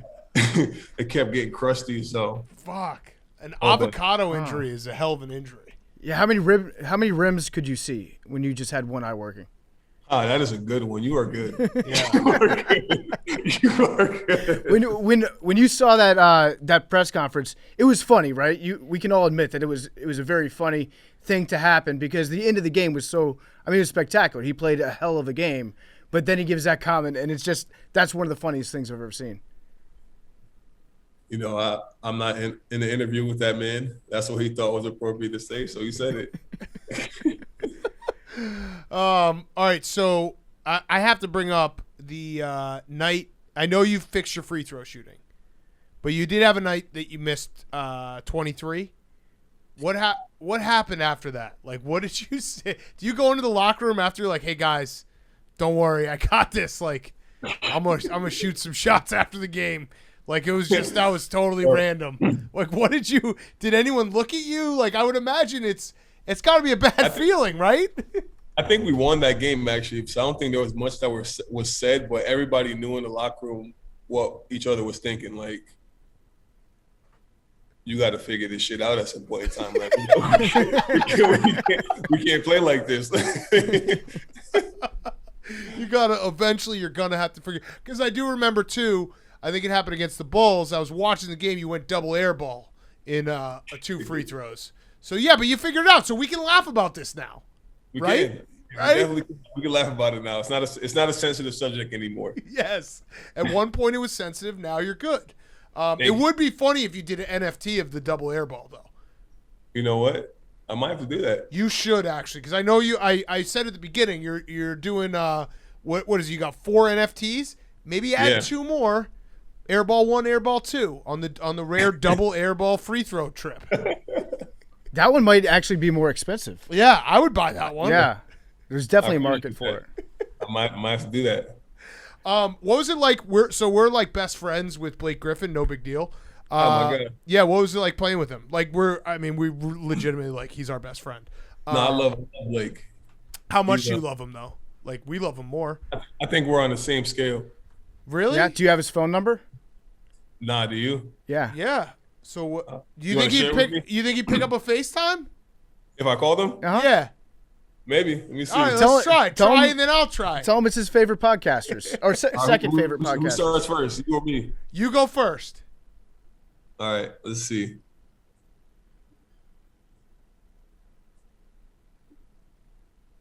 Uh-oh. Let's see, Blake. Is it ringing? You guys probably said for the show too. Uh-oh. Ironically, he was the answer for you, right? Oh, If he answers for me and not you, that's going to be bad. He's not hitting the ignore button. He's letting it ring out. Come on, Blake. Come on, man. Oh, no. Imagine being Blake and then getting that FaceTime and then getting he's got to know something's up. All right, go ahead. Your It's turn. pretty quick. Man, if he answers this is going to be bad for you. He's going to answer for him. I already Fuck, I think he's probably doing something cool. Because he's a What cool time is guy. it? He's probably on a 7:20? boat somewhere with his fucking shirt off, looking awesome. All right, tell us your best Blake Griffin story, though. Best Blake Griffin story. I think going to his comedy show, his stand-up. Did he make all his teammates go and was like, hey, you guys legally have to come and laugh? No, like come here and make them laugh at my jokes. No, he was actually really good. I think it's one of my favorite memories of playing with him is going to that and seeing him in that light, because everybody knows Blake is, you know, an aggressive player. So to go see him in like a funny setting, comedy setting was amazing for me. He is more like we always say, like there's athlete funny and like there's real funny. Blake Griffin's real funny. He's very funny. He's real life funny. Like he's hilarious. Right. Yeah. Were you ever like, hey, it's hilarious how you never dunk anymore? No. Did he dunk for the first time this year in like 3 years? Yeah, but then he couldn't stop dunking. Yeah. You know, all of a sudden he's dunking again in the playoffs. Yeah. Interesting. Suspect. Interesting. I got a question for you about a very specific skill that you have. You're really good at shooting full court shots. You might be the Steph Curry of the full court heave. Is that something that you practice, or does that just come naturally? No, I think that's just natural. It's just strength. I don't really have to try, so I just put it up there. Do you aim for a bank shot, or do you just aim at the basket itself? I'm at the back of the rim. If we were to give you, let's say, 100 shots in a gym, and you have to take it from the other free throw line, do you think your free throw percentage would be higher on that, or your free throw percentage higher in like your second year from the actual free throw line? It's a good question. Thank you. Really good question. He's doing the math right now. Yeah. He is. He's crunching the math and he's trying to figure it out. I think it'll be even. Yeah. It'd be even, yeah. What? Hey, why do you wear only one leg sleeve? That bothers me. Does it? Yeah, big time. It's a stupid look. I'm serious. Like it is. Like if you're gonna do the leggings, do both. I don't want to. Why? I want one leg coated, one. Does it matter which one? Does it always have to be the same? It could be either one. Doesn't matter. Really? So you do alternate? Sometimes I want one on the right one time and another one on the left side. Really? So it just makes no sense. You're just doing it to do it. Yeah, it's a look. It's a bad look. I'm just from one guy to another. I'm just telling you, change that look. What about the shooting sleeve? You ever wear a shooting sleeve? Only if my elbow hurts. Yeah. Does that actually help? I've always wondered that about compression sleeves. Oh, not really. Only if you fall. I mean, in that case, yeah, it does work. To like protect you against floor burn or whatever. Say it again. To like protect against floor burn or whatever on your elbow, right? Nah. It just looks sick. It's like you guys have never. I think some guys wear because it's cool. I mean, some guys wear for the compression, and some people wear with the pads. And, if they got bad elbows. Gotcha. Are you still on a beer a day diet? No, but I just had one a minute ago though. Okay, so wait, what was the beer a day diet? It's something I wanted to try out. I wanted to cut out carbs for a little bit, and that's what I came up with. So you just did one beer every day, no matter what. Yep. But that's a carb. So you wanted to cut out carbs, but then bad carbs. Got it. So that's actually a good point. Okay. Beer is good carbs. Good carbs. Yes. Okay. That actually. Are you? You should be a science. You should be a nutritionist. Thank you, man. That's why I smoke. Imagine just sitting down and being like, "All right, so here's what we're gonna do. No more pizza, but you're gonna just drink beer every day." Yeah. Every day. Yeah. What was the earliest beer you ever had during the beer a day diet? That's a good question. Did you ever have breakfast beer? Do burial? Pour right into the cornflakes? 9 a.m. Yeah. 9 If you have a beer for breakfast, the rest of your day it just flies right by. Man, why'd you tell me about this? Tell us what's going through your mind right now. Are you like, wow, these guys are wildly disrespectful? No, not at all. It's just a different interview. Yeah, a lot. Very different. I wasn't expecting this. I came in here blind. So okay, now that's your guy Mike's fault. He should have known. Yeah, he didn't do a good job of telling me what was going on, but I'm enjoying myself. He literally watched us go to Maury Povich and like spit water everywhere and do like suck it, Triple H suck it, like when he was a producer there. So that is his fault. Well, I'm enjoying myself. So okay, all right, good. That's all we care about. And just like guys talking, one guy talking to another, like, okay, we're done with all the weird hard questions and stuff. So where are you going to play next year? What? Name 5 of your favorite cities in the NBA. Shanghai, China. Oh, okay. Your career's going that bad. What would you say if you went to Shanghai, China to play for the Sharks And then Frank Vogel got hired there, and he's like, "You're back to 15 minutes again." Andre Drummond has left the interview. He's left the screen. That would actually be very funny, just a prank. He's like, "Hey, you didn't think I'd be here, huh?" Like, guess what? We're not going to be using you. How about let's just say the names of just random cities in the United States, and you just give us your reaction. Yeah. Okay. Charlotte. Okay, that was a nod. Utah. Oh, another. Okay. Okay. New York City, the Big Apple. Ooh, that was an emphatic. That was a Dallas. Oh, yeah, Luka. You like Luka? Oh, 2 thumbs up. 2 thumbs up on Luka. Los Angeles. Clippers. Oh, yeah. Okay. Oh, interesting. No disavow. Yeah. He's weighing it out with his hands. That. Portland. Dame's not there though. No. Cleveland. Oh, you're gonna say yes to everything if you just said yes to Cleveland. Detroit. That was good. Detroit's your favorite. He's coming home. Your agent must love you. Your agent must be like, this guy gets it. Unlike the hockey players who'll be like, yeah, I've already told my agent I'm going to re-sign here. I don't care about money, so just get the deal done. Right. You're like, anywhere is fine. Except a dameless Portland, you're in for everything. Yeah. That's it. So we're going to actually twist that around and make that the quote. Andre Drummond says he will not be going to Portland if Damian Lillard gets traded. Make sure there's some quotes too. Yeah, that will be a big time headline. You know, it would be huge actually for us if you could just tweet out the eyeball emoji tomorrow. You don't have to tweet anything else, just the eyeball emoji. Yeah. Because isn't that funny how you can tweet like literally anything, and there will be 6 different articles that will come out analyzing what your tweet could mean. It's crazy. We did that with Blake when I don't know, probably 3 or 4 years ago. He just tweeted out the eyeball emoji. Then the next day the show came out and we were like at the moment where it's like, hey, just tweet out the eyeball emoji. And everyone freaked out because NBA Twitter's weird. What do you think about like NBA Twitter and the obsession with all the storylines? Do you think it's weird? Do you think it's like lame? I think it's funny, like the other day, like the viral thing that's going on now about how I said, tell y'all coach to play me if you want to see me play better. Yeah. It's funny when I did that comment, I'm like, this is gonna stir up so much trouble. I called Mike. I said, look what I just did. He's like, all right, well, this is good. Yeah. I said, I know. Yeah. I was like, I know I have people's attention now, so now I was capitalized on this. I kept going. So I went to Twitter, started a rant there.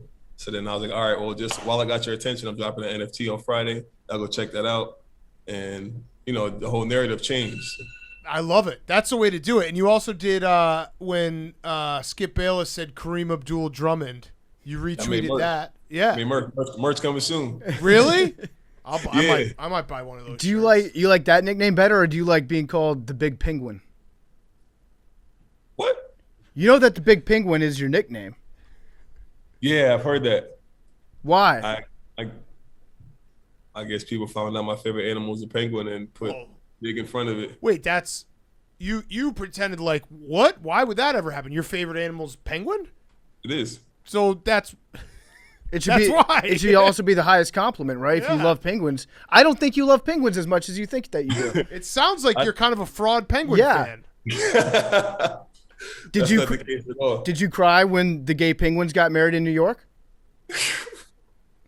I don't think I should answer that question. Yeah, no. I mean, it was a beautiful moment. Yeah, it was wonderful. It was beautiful. That also might have been in Pawnee, Indiana, on Parks and Rec. Now that I think about it, but you actually loved. What's your favorite thing about a penguin? I just like them. I have kids. They watch Happy Feet, so. Okay. I still don't think you're a big penguin fan. That's a personal choice. But I'm looking at you right now, and I'm like, this guy.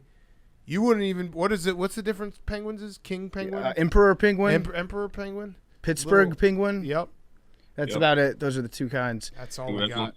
Oh, Youngstown State Penguins. That's right, Pete. Yep. Right, Pete the Penguin. Youngstown State. I'm looking at a picture. It looks like at one time you were a giant penguin fan. I'm seeing a picture here of you with your arms around about a dozen penguins. Oh. You've got penguin socks on, but it sounds like you've kind of had a falling out. A thawing out, really. It does. Yeah, that's a good one, thawing out. Yeah, you like that? Mm-hmm. If you love penguins so much, You wouldn't take a private jet, right? Because that's bad for global warming. No, I'm taking that plane. Oh, okay. So you don't like penguins. Got it. All right. Well, Andre, the NFTs, like I said, coming out July 9th. 4 NFTs, a mix of auction items and first come, first serve. So go check it out. And any questions for us? I mean, this has been great. We appreciate you coming on. Let's do this again. Yeah? You liked us that much? Fuck yes. Maybe do it in person when you come out here to talk with the Nets. I almost shook my head for that too. You almost got me. Wow. I like it. All right. Well, thanks, man. We really appreciate it. Cheers, you guys. Thank you. It's good to meet you, man. See ya. Dude, thank you. Andre Drummond is brought to you by TickPick. TickPick is the original no-fee ticket site that guarantees the best prices on sports and concert tickets. Who's back, Big Cat? Fans, crowds. Hell yes. Crowds are back. And Not in Tokyo. Guess what that means? No, not in Tokyo. Mm-hmm. But TickPick, anywhere you can get tickets for something, TickPick is your one-stop shop to get it. I'm just pumped to be doing an ad read for a ticket service again. And this one's even better than some that you may have heard us talk about before, because this is no fees. Fees are the worst part about buying tickets to any sort of live performance. Games, concerts are back. Fans in the stands, that's back. And TickPick, no, not Dick Pick. It's TickPick with a T. Needs to be your go-to for tickets to live events. TickPick actually invented NFTs when they were the first site to offer no-fee tickets. This has saved fans over $55 million and counting. People accept the bullshit service fees on tickets. I'm just going like from my heart. I'm going to say it with my chest. It's bullshit when they charge you fees on a ticket service. It's bullshit. It's absolute bullshit. But TickPick's whole business model eliminated service fees. Don't waste time checking multiple sites to compare ticket prices, because TickPick is the most fan-friendly ticket site there is, because they guarantee the best prices on live event tickets. If you don't believe it, if you can find better prices for the same seats on another ticket site, TickPick will give you 110% of the difference in purchase price. TickPick should be your first choice to buy tickets. I'm going to buy Limp Bizkit tickets using TickPick. Oh, hell yeah. I've made that decision, executive choice in my head. Fred Durst, it's rolling. This summer it's rolling on. I'm going to go see Limp Bizkit. 1998 is back. TickPick is helping us get there. They're saving fans money by never charging any service fees ever. We love TickPick. Visit tickpick.com/take today. Get $10 off your first order on live event tickets. Don't forget to download their app, TickPick. tickpick.com/take. 10% off your first order on live event tickets. And don't forget to download their app. Okay, we're going to finish up with Fyre Fest of the week. Just a shout out, by the way, to Jake and Youngstown Bob and PMT Memes, the backup crew that might actually have a full-time job. I don't know. Well, no, they have full-time jobs. You know who Wally Pip is, Big Cat? Yeah. I'm just asking if you do. Do you know who Wes Welker is? Yeah, I do. Yeah. I do know who Wes Welker is. Exactly. So you guys have been great this week. We appreciate it. All the AWLs appreciate it.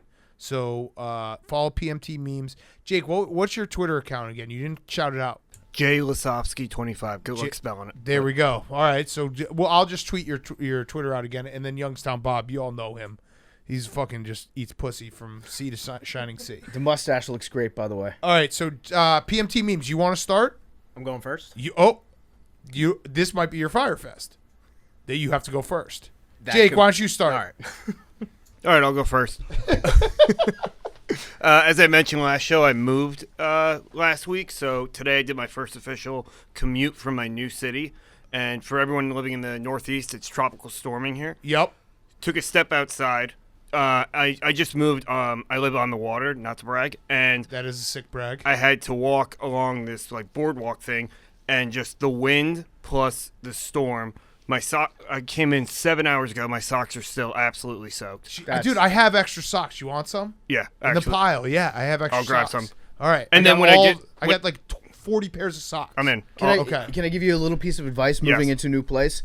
Don't take an Uber when you could take public transportation for at least the first month, because if you do it, you're not going to want to go back. Yeah, you'll just like find any excuse to be like, oh, I guess it's too late for me to take the train. Might as well hop into a cab. Yeah. And then you just waste all your money on that. That was a great Fyre Fest though, because you're basically like it sucks that I now am like a seafaring, I live on the beach. I mean, I honestly was better off just swimming across the Hudson. Yeah. That's how wet I got. Oh, man. All right. Young Sound Bob. You had too much pussy this week? Is that what your neck hurts? Drowning. We got sex addiction? You addicted to sex? All right. So last week, the New York City Twitter account just threw a shot at Cleveland. They said a gloomy day in New York City is still better than a sunny day in Cleveland. Ooh. And just now there's a tropical storm here, and I've got all my friends just sending me tweets of the flooded subways. And what's the weather in Cleveland like? it was beautiful last week too. Yeah. I read the tweet when I was at a outside bar on the lake with a bucket of beer in front of me, live music, and I was torn about it. But I love New York City, but I was gonna say, let's try to watch college football on a Saturday in Cleveland. it's tough. It's yeah. not the same. You Tough can't Sam. go to a bar that has every single team's I fans in have there. the tweet actually. New York. This is from Young Sound Bob. New York City bars are such a fun place to watch college football. Fans from every school. Yeah, I was just probably wasted at Bar Coastal. Probably 100% what happened. Yeah. And everyone on the production side just retweets it every Saturday. Yeah, Liam is the first one that does it. It's a great tweet. You know that other cities have that, right?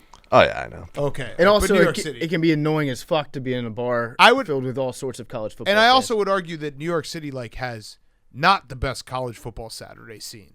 There aren't a lot. There are, but they're not. No, you know what I mean? we got best bourbon, best barbecue, and best college football in America, New York City. Remember when Game Day tried to do that was so weird. That was so weird. Weirdos. All right, memes, you ready? I'm up. Yeah, Go for it. Yeah, is that okay, or you want to pass again? Go for it, memes. Here we go, memes. My Fyre Fest is Vin Diesel memes. I can't stop saying family, and I was late on the trend. Oh, So no. has it passed? Because I'm still not entirely sure what the family. I've seen you tweet out a few of them. But Yeah, I feel I got- once I start using them, I got in late That's on when it. you know it's So totally wait, done. this is a huge deal for you because you are Yeah. the memes guy. We call you memes, and which, by the way, I don't. Connor. Yes. Oh, I got it. Okay, Yeah. all right. Whew. I was like, do I know your? Because once you get a nickname, it just is that nickname. So you're memes. Yeah, I stopped telling people my actual name. Yeah, just go with memes. Memes go is with way better. But this is a big deal because this is you got to be at the start of every meme. Yep. So I think what you do at that point is you just power through it and tweet so many of them. People will be like, "Hey, memes is the Vin Diesel guy." Yeah, I tweeted out 3, and then people were, you could tell, they were like, stop. Oh, it's too much. How can you tell if a meme is hot enough for you to start using?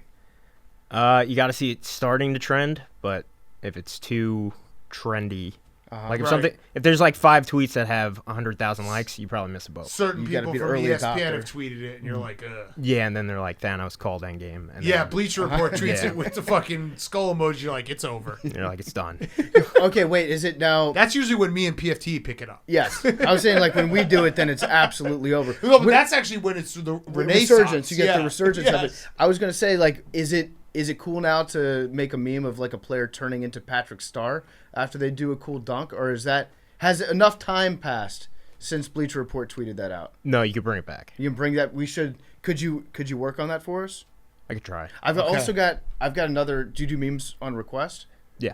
Yeah, I've actually Okay. asked him to beef up my coffee memes. Okay, so for Sunday, for England, Italy, I would like to have the Queen, what's her name, Elizabeth II, Yeah. getting out of the limousine at the toll booth in Godfather, and then just getting shot up by some Italians. Ooh, that's pretty good. All right, I'll work on it. Also, maybe can you put Okay. a little cannoli on the top of the mini car that brings out the ball?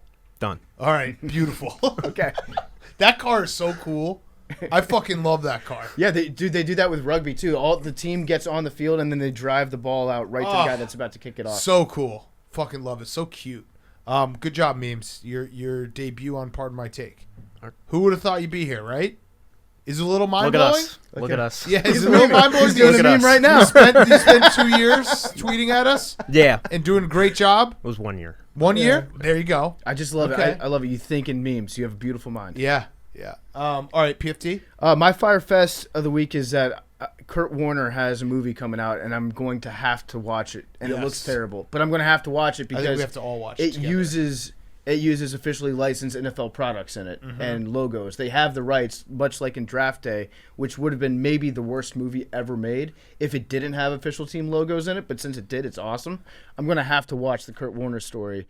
And it looks like the corniest movie ever. It looks like if he's got the corniest life ever. If Air Bud was a person, that's what this movie would be. Yes. The other thing that I love about football movies, and you saw it in some of the still pictures that they posted out there, is like the actors they hire that are big, but they're not like football players. They're just big dudes. Yeah. Like I saw a guy behind him, and you're like, that guy doesn't look like he lifts weight. He's just fat. And so they just throw big dudes on the sideline like this is a football team. I honestly think that we could get into movies like that as extras, just on the sidelines. Yeah. You've got the frame for like being a linebacker. Yeah. I've got the frame for like a shitty kicker. Yeah. It could. Why haven't we gotten that Maybe call scat yet? back? Scat back, yeah, like a Danny Woodhead type. Yes. Yeah, I'm confused why we haven't gotten that call yet. But I'm going to have to watch it because it's a movie. It's about football. And Randy Quaid's brother as Dick Vermeil is fucking hilarious. So good. It's hilarious. Like the trailer, everyone that I know that's seen it has looked around and been like, is this real or are they doing like a sketch comedy It's thing? going to be great. It's going to be amazing. I'm ready to watch it. All right, my Fyre Fest, I'll wrap up. So I went on vacation. I realized something this week that my life has completely peaked. It's over. But the small victories are basically all I have left. And it happened when I went on vacation. I took my family to Eastern Long Island. And what? No, in Eastern Long Island. That's actually just a way to say the Hamptons, but not be a fucking douchebag about it. I took them to the eastern point of Long Island, and packing a car with two little kids and like doing the Tetris move to get the whole car full. I've never felt. I earned my dad pinstripes. Like that was the official moment where I was like, yeah, I'm a dad, because it was the hardest thing I've ever done, and it was like I wasted not a single inch. And it felt great. I'm still like glowing off of that. There's no better form of birth control than going through the airport as somebody without children and then watching people with kids trying to get their kids to just do the most basic of things to ensure that they don't lose the flight. I see that. I'm like, I don't think I ever want a child. I also didn't use PEDs because I went online and I found the racks that you put on top of your car where you can just load it up. I bought one. And I started to load it up, and I was like, nah, you know what? Fuck this. I can get everything in this fucking car. Yeah, I thought you were going to say, like, go buy a bunch of Benadryl, and then the kids are quiet. No. That may be for the next one. Yeah. That absolutely will happen for the But good next for one. you. That's a big feather in your cap. I'm glowing from it. It's sad. It's pathetic. Uh-huh. But let me have my moment. I think other dads who listen to this show will know exactly what I'm talking about. That when you really feel like a provider. Yeah, the man of the house when you're like, all right, I got this car packed. Everyone's in here. Let's hope we don't crash. But if we do crash, let's just hope I die. So I don't have to deal with like picking up all my shit on the highway. Right. So back in the day, it was like a caveman that could go out and kill a brontosaurus and have dinner for the next 3 years for his family. That's the mark of a man. You put 2 car seats in. 2 car seats and a shitload of stuff. So much fucking. You wouldn't believe how much shit comes with kids. What do you listen to on road trips with kids? I was actually just listening to the Grateful Dead. I put on a whole show and I didn't care. Okay. Yeah, I wasn't. That's not. We're never gonna change that. Are you doing the Trolls soundtrack? No, listen, the playing kids music in the car is not going to happen. The Trolls soundtrack is not kids music. I'm not. No, Anna Kendrick it's not going to happen. Singing "Get Back Up Again." Is that it's the song of the summer? The Cup song is on that. No, Anna that's Kendrick. That's the old. That's like what Pitch Perfect. Yeah, that's When I'm Gone. I might play. I might play Pitch Perfect. You will listen to the Trolls song and you'll fall in love with it. No. Yep. No. Guaranteed. Don't knock it till you've heard it. No. All right, let's do numbers. Send everyone off. I think the regular crew's back. You guys have been great. Thank you again. Give me an 8. Because the office is closed this week. Did we mention that? Office closed. What time is it? They were well within their rights. It's 12:16 a.m. right now. 12:16 a.m. The office is closed, but we're here. Pick a number, Memes. 32. 32 for Memes. Jake? 42. Bob? I was going to do 42. What the fuck? Oh, wow. Well, you could double up Jackie Robinson, guys. I'll do 52. Oh, why do you hate Jackie? Mariano. Okay. Wasn't he a murderer? No. No. Rico told me that. Really? A murderer? Rico said that. I don't know. So I it's get gotta all be my true then. information from Rico. Are you thinking about Ugueth Urbina? No. Rico definitely has told me that Mariano Rivera is a murderer. I mean, He said a lot of things. He said a lot of alleged. he's Not the part that Rico told me, but the part that he's a murderer. Okay. That's alleged. What's your number? 8. 5242. Memes, if you get this, I will. You right now you're on an internship. If you get 32 on your first try, I will do everything I can to get you hired like tomorrow, full time. So that's just Let's go. on. Okay, This is now on great. there. I'm rooting Like for I 32. seriously will. I will walk into Erica's office on Monday and be like, we got to hire this guy. He got 32. Walk in tomorrow to her office. Not saying you won't get a job anyway, because you've been doing a great job, but I'm saying we'll make it happen right away. Are It's you like- ready for this? It's a destiny All right, movie, 99. right? Yeah. Now I'm rooting for you, memes. Come on, 32.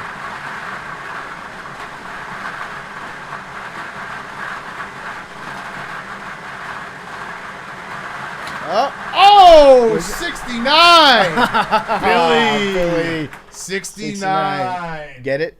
All right, memes, we'll still try to get you a job, Memes, right? do you have a fun fact? Fun fact. Yeah, this is usually when Billy gives a fun fact. Just do it in memes form. Alligators are ornery because of their medulla oblongata. Okay, Okay, yeah, that's all from Waterboy. Waterboy. Uh-huh. Yeah. Good meme, good Yeah. reference.